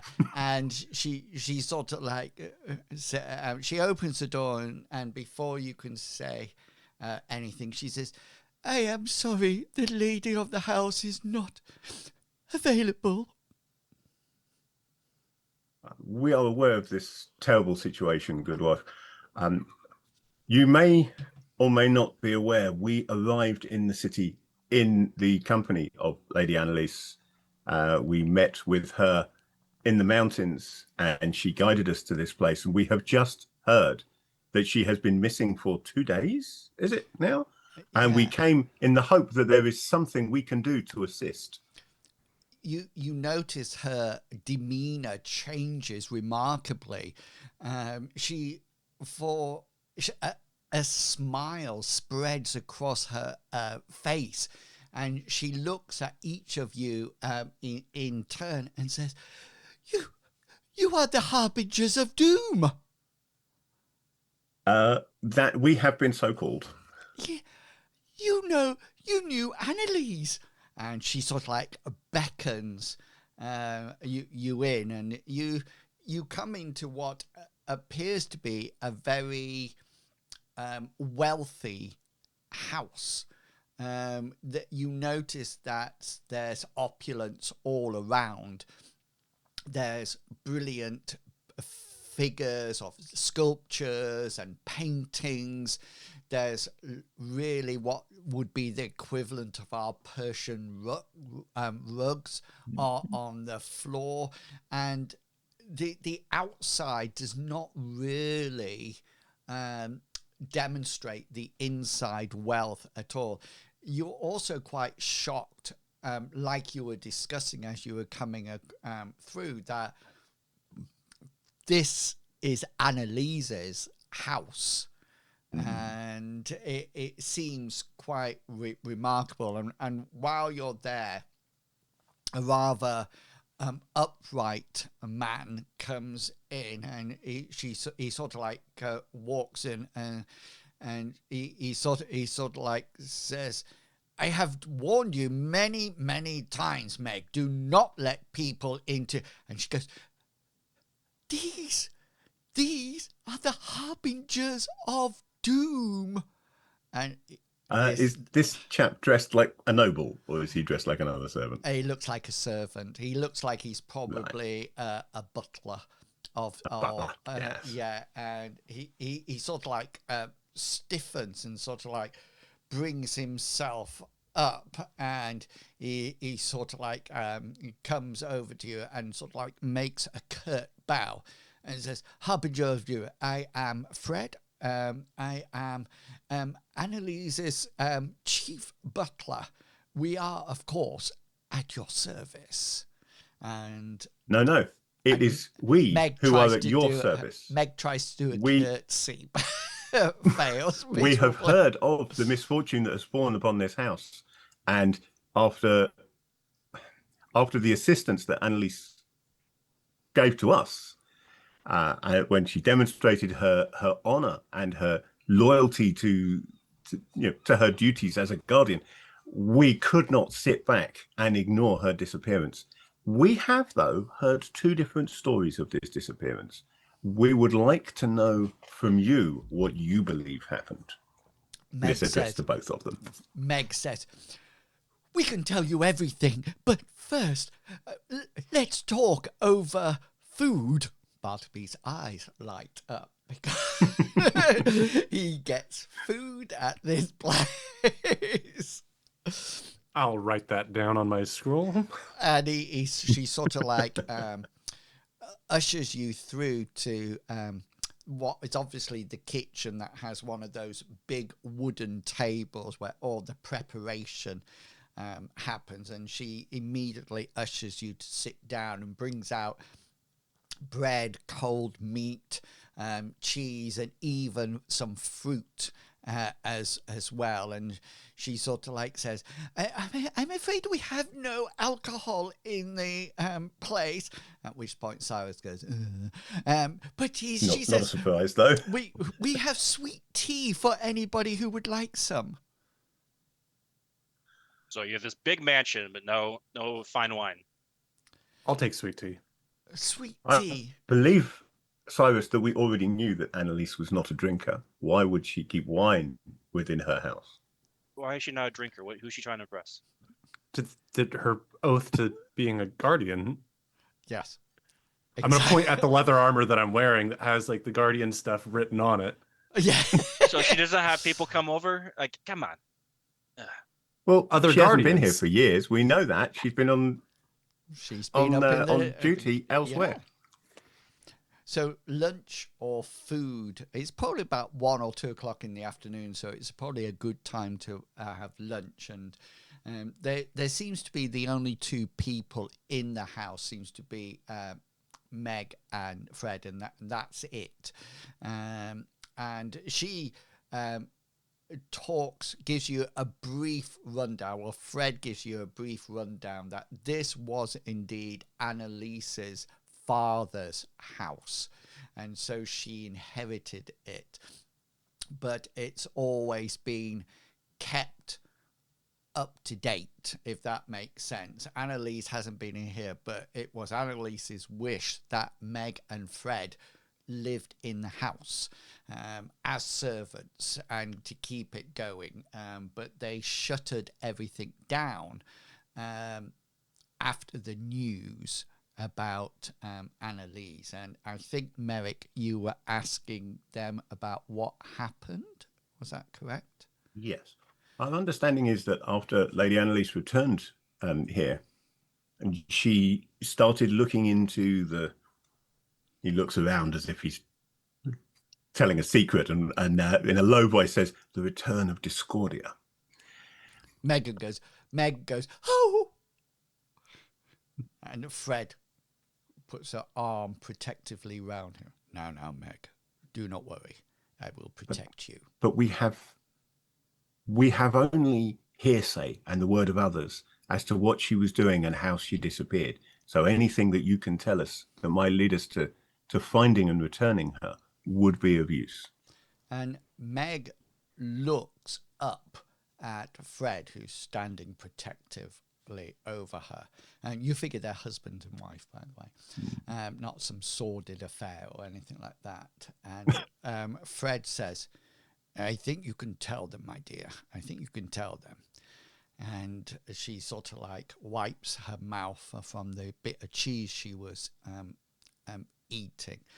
And she said, Annalise did indeed go to visit the captain 2 days ago, but never returned. Did she visit him up in the castle or being somewhere else? In the castle. But what was interesting was what prompted her to go to the castle. And that would be Fred. to get wine. I don't. She looks up at Fred, and Fred sort of like signals to her to sort of like tell her. When Annalise came back, she was very, well, sullen, is probably the best word to use. She had lost that fire, the excitement that she had. We were keen for her to meet her old friends, to experience Argent Reach once more. Anyway, it was 2 days ago that she returned from her friend's house and immediately went up to her room. She was in there for some time, and then she left the room, locked it, which is very strange, and left to see the captain. Sadly, we have not seen her since. I have two questions. Firstly, can you give us the name of the friend she was visiting? Oh, yes. What was and she thinks for a while, and you just think that she's not going to give it, and she says, Sophia's. It was her, well, what could only be called her childhood friend. Sophia was, shall we say, a sickly girl. She didn't have Annalise's robustness. She remains here in the noble district, being supported by her parents. And secondly, do you know, did Annalise take the key to her room with her when she departed? Meg looks up at Fred, and Fred takes up the conversation, and he said, it is her room. We have no key for it. To be honest with you, we didn't even realize that the door locked. I see. And that Meg says, but I went up to see whether or not she was there, and I knocked on the door, and heaven forbid, maybe it was not the right thing for me to do, but I tried the door. It is firmly locked. We may not be able to open the door without the key, but if we can, purely in the interests of trying to find out what has happened to Lady Annalise, how would you feel about that? I think our concern is purely about Annalise. Since her father's death, she is like a daughter to us. Now, Meg, do not get above yourself. I think maybe we should have a look at this lock then. See whether we can find what stirred her ladyship Fred says, it is on to go visiting the captain. It is on the first floor, the second door on the left. It is the only one that's locked up there. The rest are just, other bedrooms. Right, well, I shall head up and have a look at this door then. What's Bartleby and Cyrus doing? Are you following Merrick, or do you have other We need to plans? figure out where the Sophia person is. And since we're an odd number, we can't really, separate. So you're going with Merrick? Yeah, so it's Yeah, may as well. Okay. I mean, you could have stayed asking questions of Meg and Fred while I found out whether I could get the door open. Unless I can get the door open, there's no point in being up here, is there? The place that's really big but has no wine. Want me to hang out in there for a little longer? yeah, that's the one. Okay, just making sure. So there definitely seems to be a tumbler lock on this. Well, I shall retrieve my thieves' tools and see if I can get this door unlocked then. That's Do wow. I have Okay. anything that might? Critically locked. Yeah. Hmm. It's like, oh, okay. Might yeah. actually Good luck. have a potential edge here. Oh,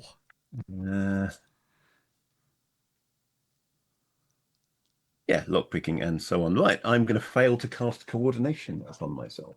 oh, folk magic strikes So again. yeah, I mean, if you let's can try a bit of take a folk couple magic. minutes, right? I'm going to take the time over this. Yes, take as long as I need to. I just think you should roll Hurry this. up! Oh, no, yes, it did. Luckily, I see you. luckily, he did take time to make Yep, it easy. You distracted me, and it nearly yes. didn't work. So, what does coordination do? So coordination. When casting preparation, it permits the recipient a chance to re-roll a single skill check where coordination is required, such as acrobatics, lockpicking, and so on. So Nice. basically, I get to re-roll this if the first attempt to pick the lock does not work. Nice. Let's give this a go. Go for it. So close. And in fact, the first one was pretty good, so I didn't need it. But Yes, but you haven't. Yeah. Did you see my opposed roll just before yours? you knew that. It's- so I you was hoping that wasn't what that was. you crouch down and try to pick it. Well, you- I've still got but- the re-roll. So But you do get a reroll, yeah, because of your. Yeah. I'm gonna You never do know. this really quick as he's doing that. I'm gonna put my hand on Bartleby's shoulder, look at him, and said, "You ready?" For what? no good. I'm Damn gonna it! grab This is him. very and locked. we're both gonna really like push. I'm gonna try to run into the door, and with a combined brawn score. with I hope you're going to let me Bartleby, stand away from it first. We'll see. with Bartleby's combined. What? Yeah, what's- we're gonna use our combined weight It- to try to If break you down want this somebody else, This is a very good. What the bloody? Yeah. my bronze a 20. door. My brawn's a 41, so it ain't gonna be good, but we'll find out. So Yeah. you'll He's get a duelist. roll your brawn. My brawn's You only can 47. you can add 4 points to it from the augment. Okay, there we go. I'm gonna add 4 points to it then.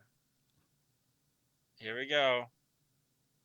You know what? No, he's Yeah, going to use yeah. a bar. Use my luck point. Reverse that. Gets a 25 and bashes into the just as you go what that and bash it in comes Cyrus and Bartleby, and the door just sort of like bursts open, taking the lock inward. You hear a cry from downstairs. Sorry, Merrick. I fell down. Merrick says, Fred shouts up, "Is everything okay?" It's all good. It's hard to walk when you're sober. Merrick looks in through the door and says, I was going to suggest I try the window next. Yeah. I don't have time for this. We gotta move. Come on. Okay then. You can all roll for me a perception check. I'm using the perception check as an investigation check, if that makes sense. That makes sense. Ooh, not bad. Ooh. What have we We're all got? paying attention now.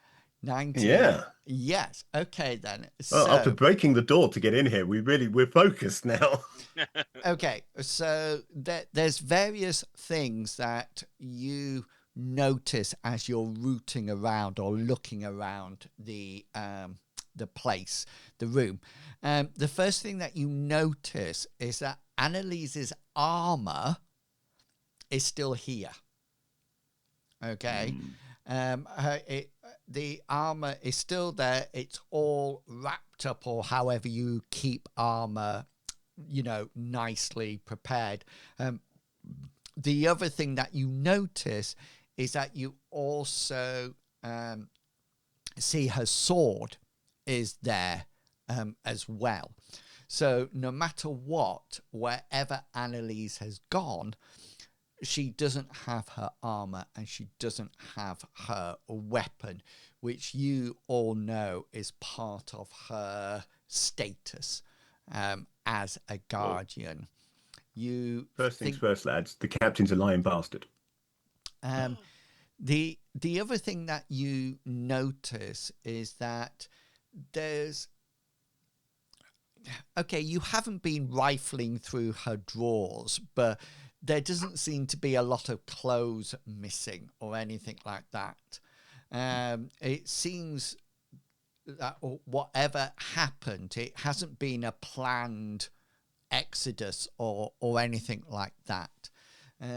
You do query in your head, if she had gone to Mikhail Lawrence, would she have put on her armor or not? You know, and that, or if she was expecting danger, would she have put on her armor or taken her sword or not? So that's the first thing that you gather from the room, that her armor and sword is there. And the second thing is that she hasn't, it looks like she hasn't left as if she was going to spend a huge amount of time away from the place. Wherever she was going, she was expecting to come straight back. And if, as the captain said, she went straight from seeing him to investigate corruption in the Undercity, surely she would have taken at least a weapon, if not her armor. And So there's that story doesn't smell right to me. Unless she was going to see her friend who was sickly. But he said, the captain said that when he left her, she was going straight down to investigate Old Cellar. There is one more thing that you find, because you all made your roll. So there is a sealed letter. Okay. It's an envelope. It's got a wax seal on the back, and it's actually addressed to Meg and Fred. Okay. Well, I think we need to know what this says. So let's take it down and have the good couple open it. I'm guessing it's an "if I don't come back" Give this type letter. Okay. give this So property to these. If weird, I don't come sleepy- back, it was sleepy the people. Harbingers of Doom. Have them killed immediately. I think it's probably what it Yeah. says. so you want to take it down to Take Fred it down to and let them open it. Fred and Meg. Okay, then. So you take it down, and Fred opens it, and you see the color drain from his face, and Meg almost starts to sob as she recognizes this, and Fred holds out the letter to you, and it reads, "If you are reading this, then I might be dead." And that's the opening of the letter. Yep, that sounds like Annalise. It Blunt to the point. Doesn't beat around the bush.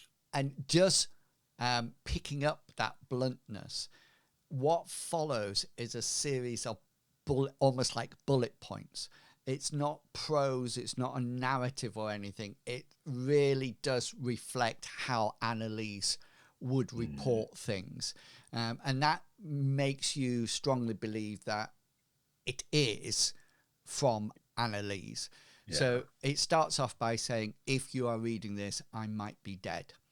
And then the next point says, "I have discovered a new group of people that is gaining a reputation in the noble district." Okay. Next point says, "Their philosophy talks about returning Argent Reach back to its former glory." And then the next point says, they call themselves Glory Reborn.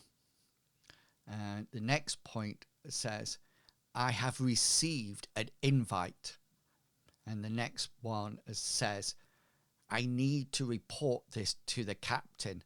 he needs to know about what is happening. And then the final point that finishes is, it says, I never suspected her of this. Yeah. And that's the end of the note.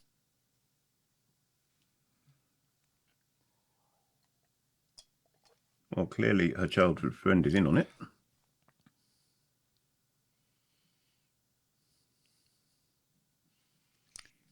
Where's her childhood from? Where's Sophia? Well done, Cyrus. Did you make a note of that? Or just remembering it? Style with a pretty name. Well, one of the things that World Anvil does that I love is that you can actually use World Anvil as players and actually write your notes directly on World Anvil. And I always think it'd be really funny because I can see those notes. Often, some people would be loads of notes, and then other people it just say no wine, hate this place, or something like that.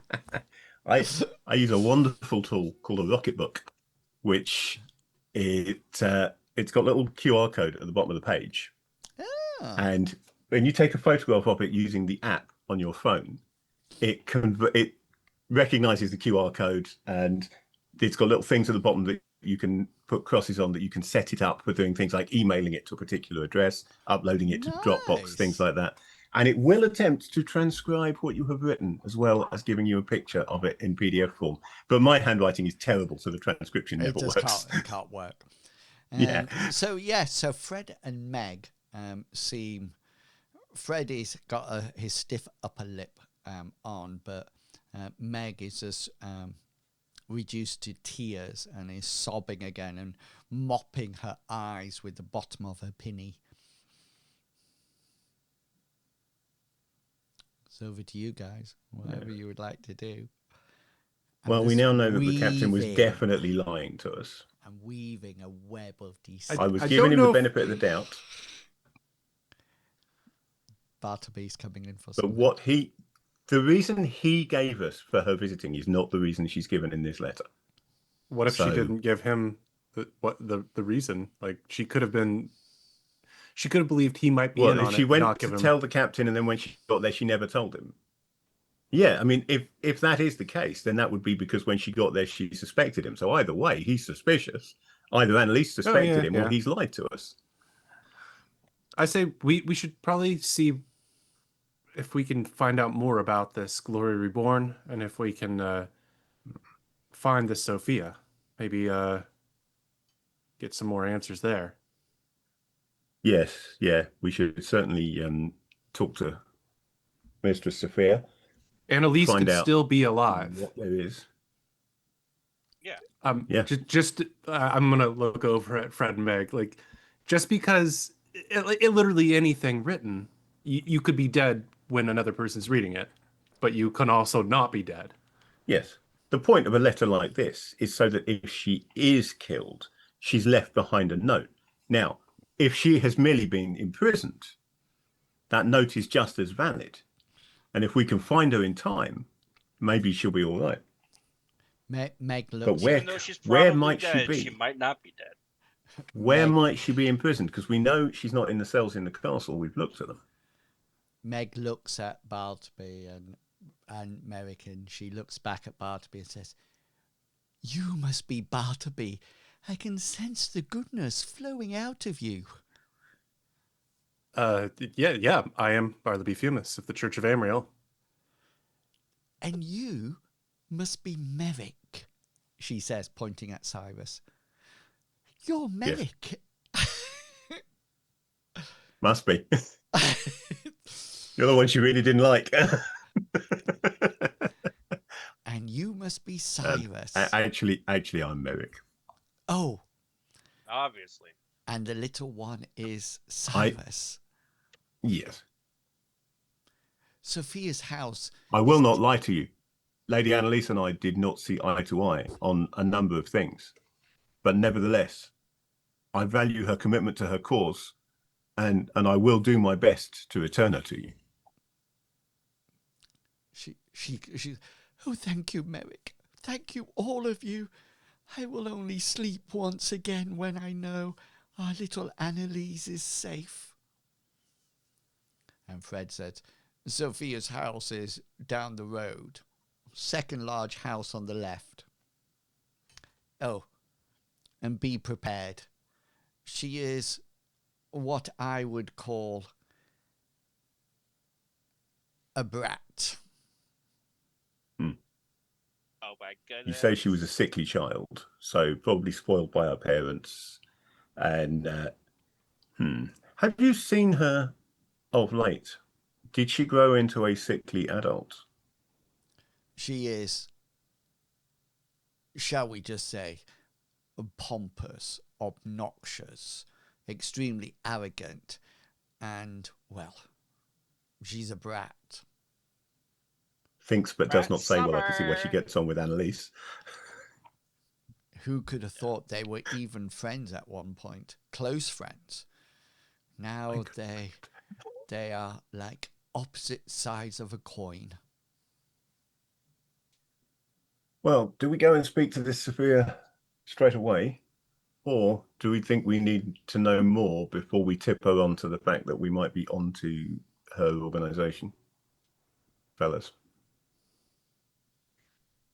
I say we go straight away. All right, the direct approach. I like it. So I don't see what gathering more information would do to help us here. She is sort of the next line of clues. Plus, she's somewhat wealthy, so she might have some wine for guests. Yeah. She's also a brat, so she might not want to give it to you. well, I think that, Look at this. yeah, I feel like we're about to find Cyrus's best friend. so you leave Annalise's property, and Meg closes the door behind you, and you head down the road towards Sophia's mansion. And as you're walking down, something appears incredibly out of place. And Merrick, you spot him almost like immediately, mainly because in this area he stands out like a sore thumb, leaning up against a wall. You can see, watching you coming out of Annalise's house, you can see Badger. Okay. I am going to steer myself close to where Badger is, and then as we are passing that area, just got to tie my shoelace up. I'll lean on this wall. He sort of Hello, like, Badger. he just sort of like stands there, and he just says, "Hello." Andy, you've turned up because I've got some news for you. News for me. I need you to pass something on to old Seller. The captain and his men are aware of the blacksmith, so maybe don't use that entrance. Got ya, he says. Now, did you have something for me? No, he says. Well, I'm just curious what you're doing and where you're going. We're investigating, my son. We are investigating. We've got clues. Oh, Cello told me to keep an eye on you. Report back what you do and when you do it. What do you people know about a group called Glory Reborn? He thinks hard for a while and then says, it's a new one on me. What is it?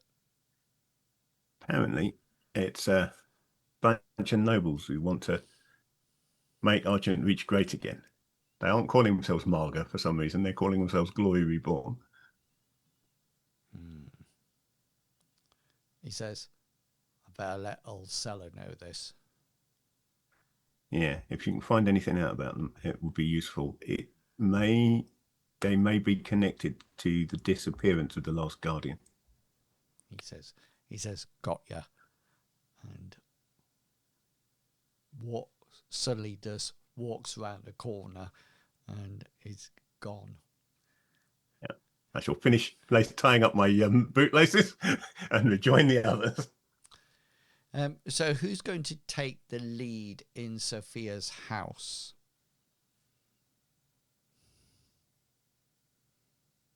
I will. I honestly feel like I would Cyrus might be the suggest- best here. Okay. I was going to suggest to you, actually, Bartleby, because we've heard that Sophia was a sickly child and maybe sickly as an adult, and you have healing abilities. So That is maybe gives you an true. excuse to come and see her, that you've heard about her condition and thought maybe you could help. That is true.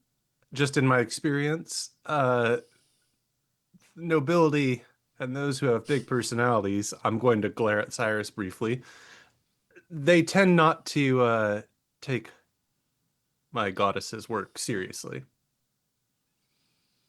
They might not take the goddess seriously, but they might want the benefits of that goddess for themselves, even though they're not interested in actually giving anything back. Anyway, it's just a suggestion. That is an approach. I was thinking that perhaps Cyrus's charm and general nature towards the ladies would help us get in, get That her is on a our good side, point. and then get some good gossip.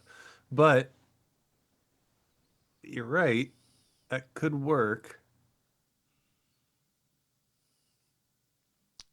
Cyrus, are you taking the lead? Do you have an Yeah. opinion on this, Cyrus? I'll do it. Okay. Righto. So the way this is going to work, as soon as you gain if you gain an audience with her, is that we will match influence rolls and her deceit roll. So she has information.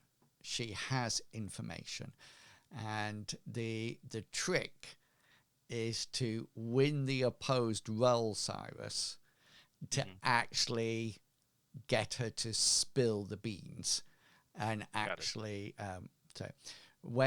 do you have a plan as to why you would talk to Sophia? So why I'm asking this is that I have a variety of options here in front of me that will make her role easier or harder, if that makes sense, depending on your approach.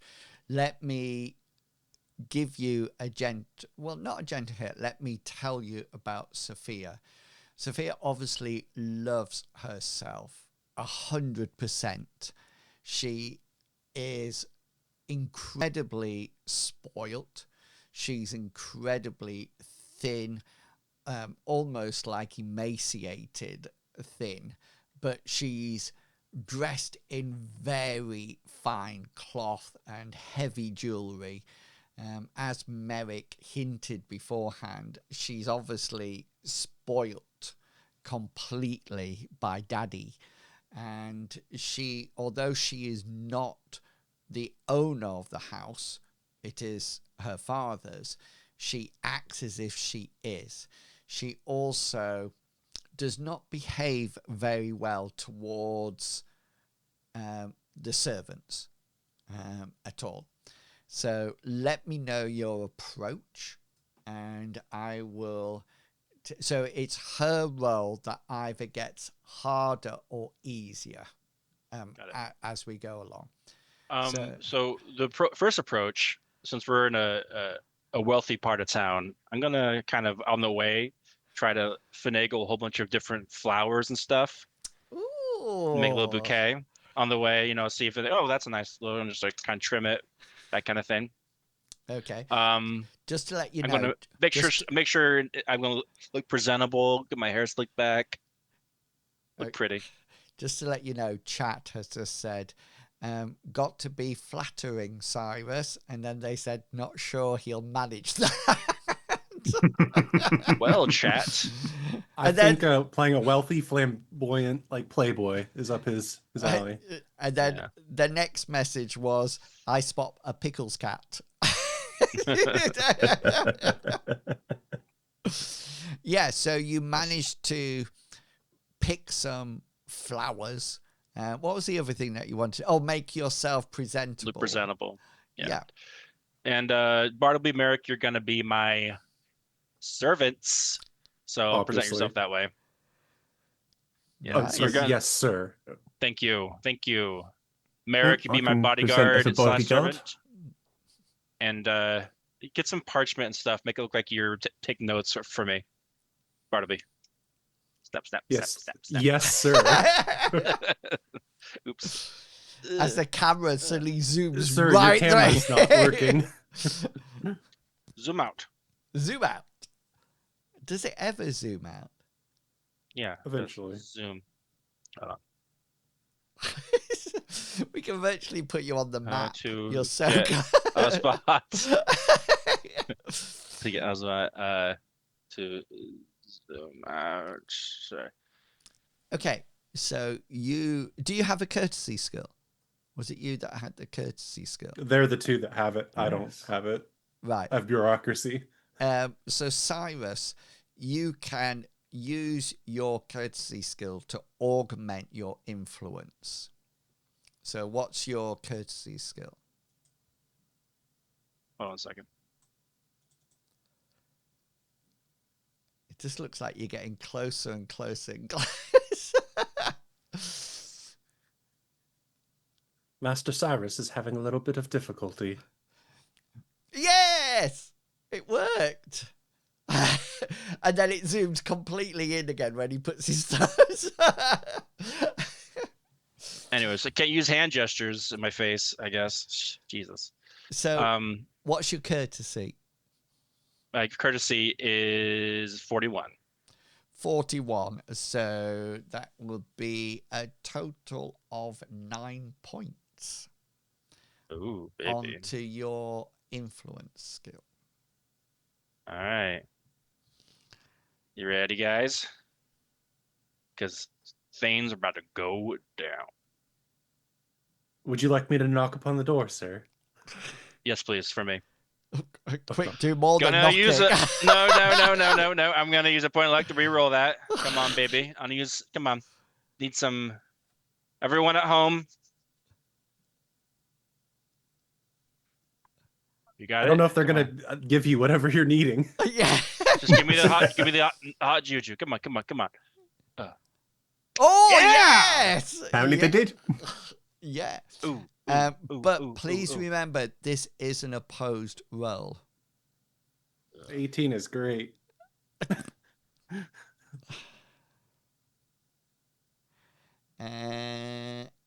Right. Oh, she is probably a liar. However, her deceit is 46, which means that she fails her roll. And she is suspicious of your flattery. Very suspicious of it. But you figured that she lacks intelligence. So sure. she's swayed by. So you get the truthful answer of 3 questions, okay, in your discussion with her. So it's up to you what questions you ask, but you can only ask 3, and we're not having a question that says, can I have 3 more questions or anything like that. You got 3 questions. Do not make them compound or anything like that. Just make 3 questions, and I'll give you any 3 pieces of information that you require. All right. I feel like you guys should suggest one thing each into my ear of what you guys think. Are you single? Answer truthful. No. 3 questions. I mean, we want to know what she knows about Annalise. So maybe Last time she saw her. when you maybe when you last saw her, but another one could be when you last saw her, what did you talk about? Ooh. So Tell me that's- about the time you last saw her. There's one question. Okay. I'm happy with that. Do we want to find out about Glory Reborn. I was Maybe going to say that's the posing second one. as posing as someone new in town and interested in aiding with the efforts to revitalize the city. Okay. You might be able to get sort of like the elevator pitch as to, is it worth my while getting involved with this organization? What can you tell me about that sort of thing? So we got 2 questions so far. The first one is, tell us about the last time you were with Annalise. And please let the third one not be, do you have any wine? Yeah, the second one is, what can you tell me about Glory Reborns? You got 1 more question. Would you like to go on a wine date with me right now? No. And then it's like, obviously, this is kind of embarrassing to ask, but with a woman as fine as you, a lady as fine as you, how have you spent so much time hidden in such a beautiful place when the rest of the world would be aghast at the sight of you? Wow. That felt like an insult at the end there. Yeah. Even the cat was upset. Here are your answers. The first one, last time with Annalise, so she informs you that they were talking, and Sophia was telling Annalise about a party that she has been attending and how these parties are really good and really top notch, etc. When you mention Glory Reborns, she goes, shh, Cyrus, do not talk that out loud, you naughty little boy, as she says it. And she says, the Glory Reborns are purely for us nobles. Yes. Don't worry, we'll keep our little secret. Would you I loudly write, not for Cyrus. Would you like to accompany me to the next meeting? You could be she looks around, chaperone? I'm going to present my hand out like this so she can place on it. As I kiss it, like, I will love nothing more. Oh, Cyrus, you little charmer, you.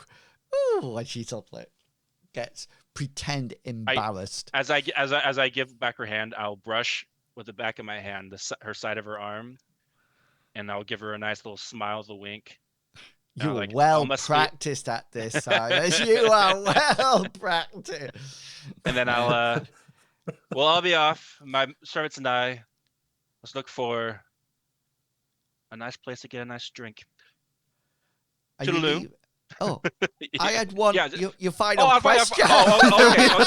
My bad. I thought the final question was part of that answer, but okay. You were doing psychological warfare with her right there. Yeah. Like, oh, we don't need another question. Yeah. We don't need but with Glory Reborn, she does say that the next meeting will be in 2 nights' time at Lawrence McCain's house. Oh, he is a rather obnoxious noble, but he actually hosts really good parties, Cyrus. You will love it. And there might be a little bit too much wine. You'll have to tell me twice. And then you brush her hand or whatever. And she says, oh, I succumb to your wonderful prowess, Cyrus. Take me to the party. You can even bring your... And she points at Merrick, that bodyguard and the weird person making notes. I'll make sure that they dress better than they typically wear themselves. Oh, is that possible, Cyrus? Is that possible? I have no idea. They're so ugly. Ugly. I've seen rear ends of horses that are more pretty than both of them put together. rear end of horses.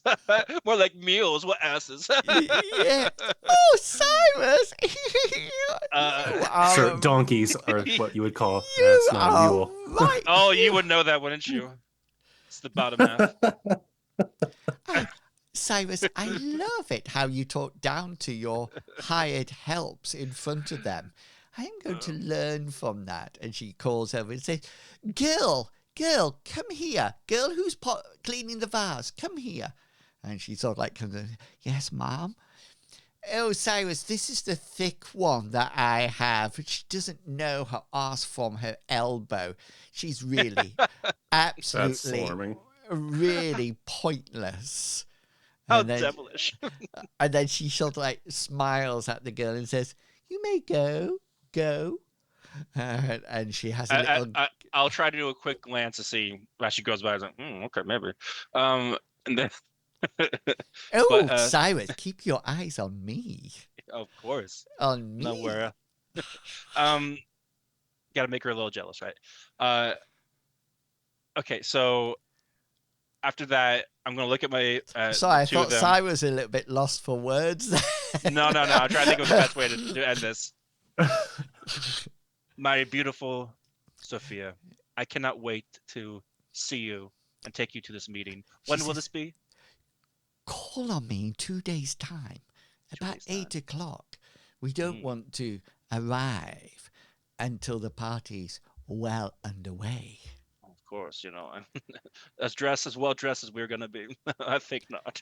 I will wear something revealing just for you, Cyrus.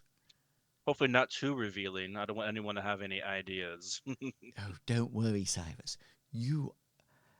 I am all yours. And forevermore. Come on, you dumb twats. Follow me. Did somebody roll a dice then? She says revealing, but she's... yeah.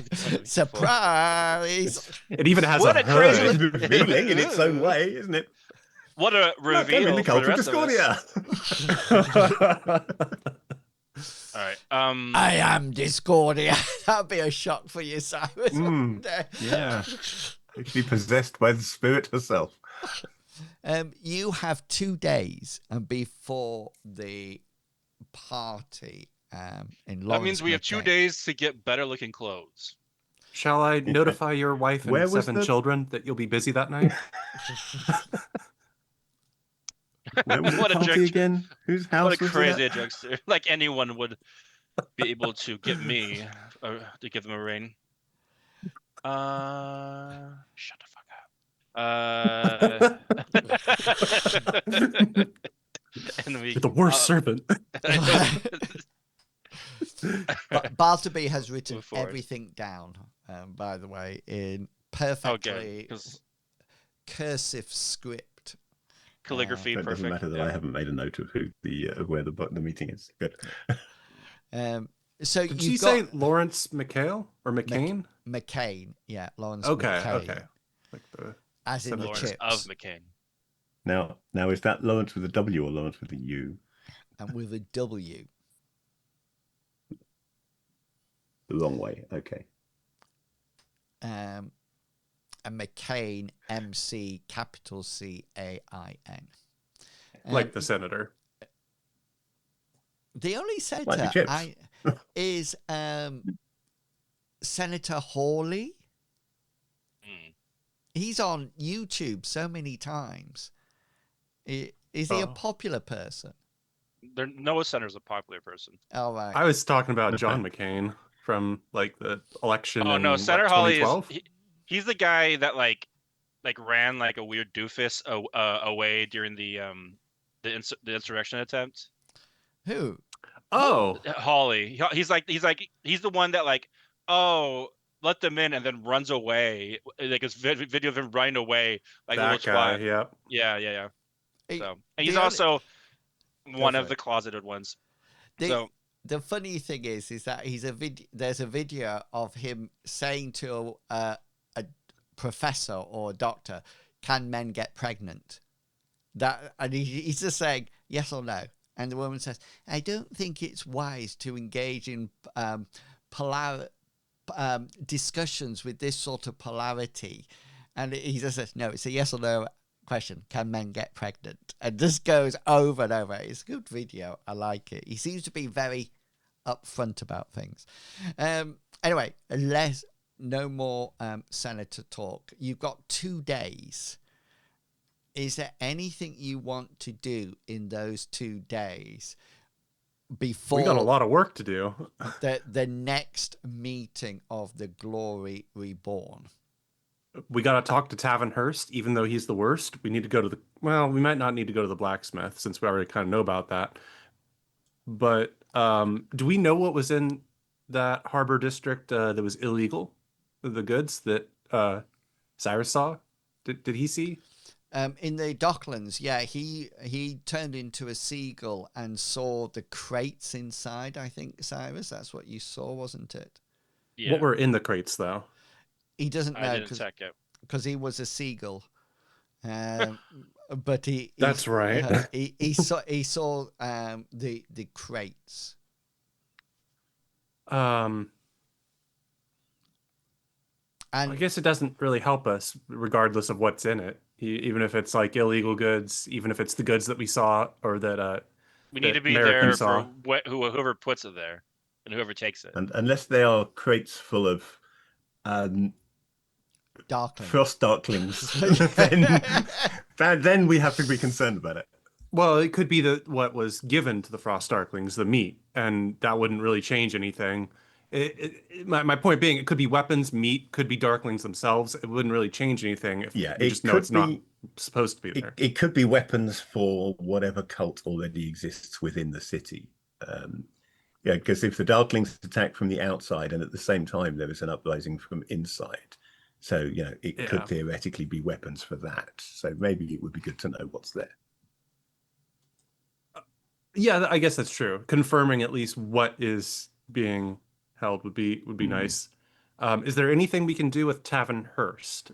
We were told that he's been receiving goods, so maybe we could interrogate him and see where the goods are coming from, like see how he's involved in this, and perhaps who else might be involved.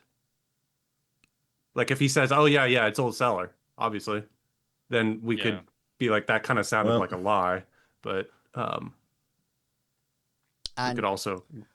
Badger Merrick's also told Badger about the blacksmith. So you're hoping he's going back to Old Cellar if you trust Old Cellar, or even if you trust Badger. Well, and that was the third item that we're supposed to look into. Yeah.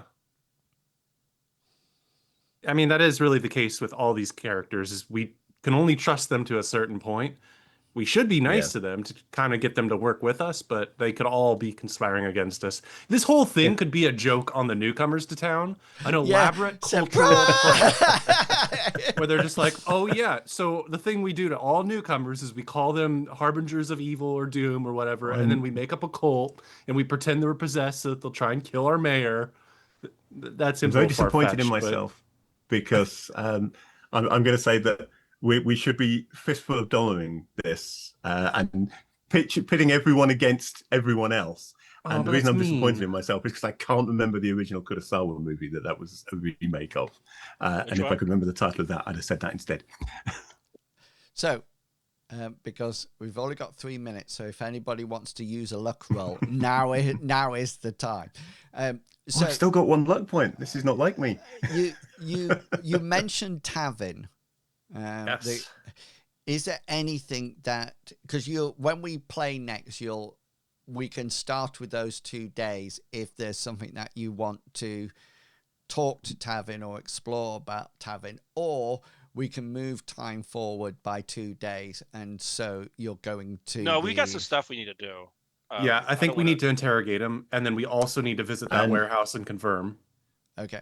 And to be honest, I still think we should be doing more about figuring out Annalise. Another 2 days is another 2 days in which if she's not already dead, she could be killed. Yeah. So if we can figure out somewhere where I'm just thinking, where could she be held other than the castle? We know. Does the castle have more than one set of cells, and we've just been shown one of them? I And think if also, you're I don't think we're in a position to sneak in and investigate it, though. There's too many guards. with that, but like if it's not like every guard's in on whatever that's happening. So say if even if the We captain was hope. corrupt, I doubt all guards would be in on it, especially when the person that was missing is a guardian. And guardians are, I'm assuming, held at a pretty high standard. So if They were. they were, but I think if Yeah. like the Petting- guard sees like we'll know about it if a guardian was being held up. I think in there. I think if she is imprisoned, she'll probably be somewhere hidden. what we could I do think- is Or Bartleby dead. could do a special presentation for all the guards, hopefully, and I could be a distraction while perhaps you guys go to explore a little bit further. The little TED Talk routine. Yeah. Just now I know you guys have heard about Amriel, but have you seen Amriel? Have And you 3 felt talking points. Amriel? Okay. This is gonna I blow wonder your if it's mind. worth talking to Petin again about her again, because he did seem to be quite enamored of our Annalise. And he admitted that was, there's yeah. directions he wants to go, but he won't tell us.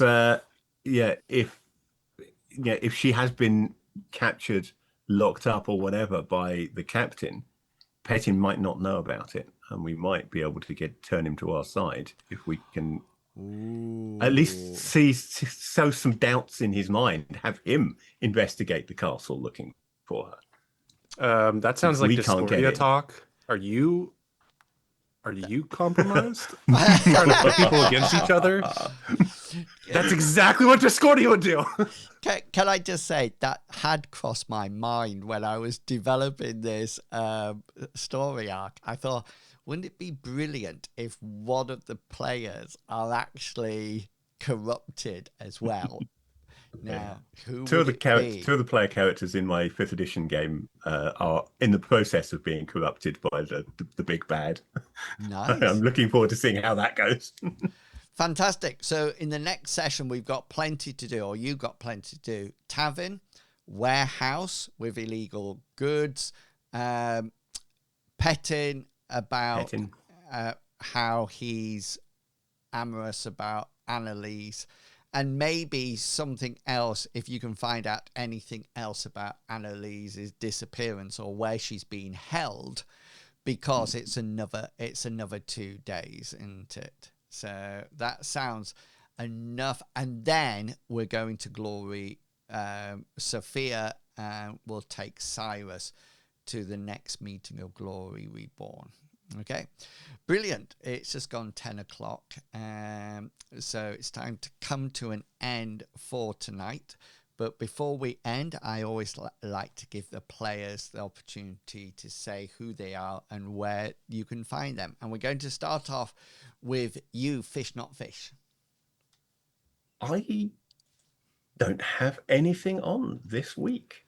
I would normally try and do a map of Monday on Monday, but this Monday I will be celebrating my good friend Ratakup's birthday instead. So I will therefore not be around to do map of Monday. I might see whether I can get something in on Tuesday instead, since I can't stream on the Monday, but I make no guarantees about it. Sounds good. Mr. Pickles, how's your podcast coming along? Well, as some of you might know, the Pickle and Rue show really took off on our first episode last week, where we were in our raft. And if you saw the problems we had, you'll understand the exact reason why we're going to be pulling up some money for charity that mostly benefits us. But we'll get to that in a moment. Back to you, and somebody just said Pickle and Rue. That's all they say in the chat. There's disbelief. There was an exclamation mark at the end of it. Please do go and check out the orders that are on Ko-fi and Patreon, and all my content on YouTube. I hopefully will be streaming tomorrow night. I might, or tomorrow morning as well, maybe. I'm getting really into Satisfactory at the moment, and also it's a cool game. Elders. It is. I'm enjoying. I haven't played that since early access, so I really should give it another go. Yeah, well, I've just started, and it's one of those addictive games that I feel it's really good, because after 2 hours, it puts up a message saying you've been playing for 2 hours. Is it time to have a rest? You know, which is good, because otherwise, I think you just lose it. So I might play that tomorrow morning. I'm not too sure. Also, keep an eye out at the ending. There'll be lots of information going up on the screen, including all our supporters. And now I hand over the mic to Captain Kangaroo, and he can tell us all about what he has in store. Well, as Mr. Pickles set us up for, we obviously ran into some trouble. One, I didn't know Greece was an actual place. I thought it was a place where a bunch of people in like leather jackets and slick back hair, like in their mid-30s, pretending to be high schoolers. I thought that was what that is, and turned out money and a bunch of old people go to mismanage their money. So obviously we got in a little bit of trouble, and I thought I can get out of it by doing a dance number, as what the movie suggested. It was just the wrong movie, and we did spend some time in, I'm assuming, a little jail. But you know what Chat is laughing. we'll find out next week to find out what happened, because we'll figure it out. We're still in that jail right now. Jailbirds you. Very nice of them to let you stream from there. No, I don't want to shout right now. Sorry. Yeah, it looks slippery, but I'm not dropping it. Thank you. Yeah. Bye. We all know Yeah, where all you proceeds went will go after the break, during the all break now. all proceeds will be going to paying for ramen and ho-hos at our commissary. So Absolutely keep that in mind.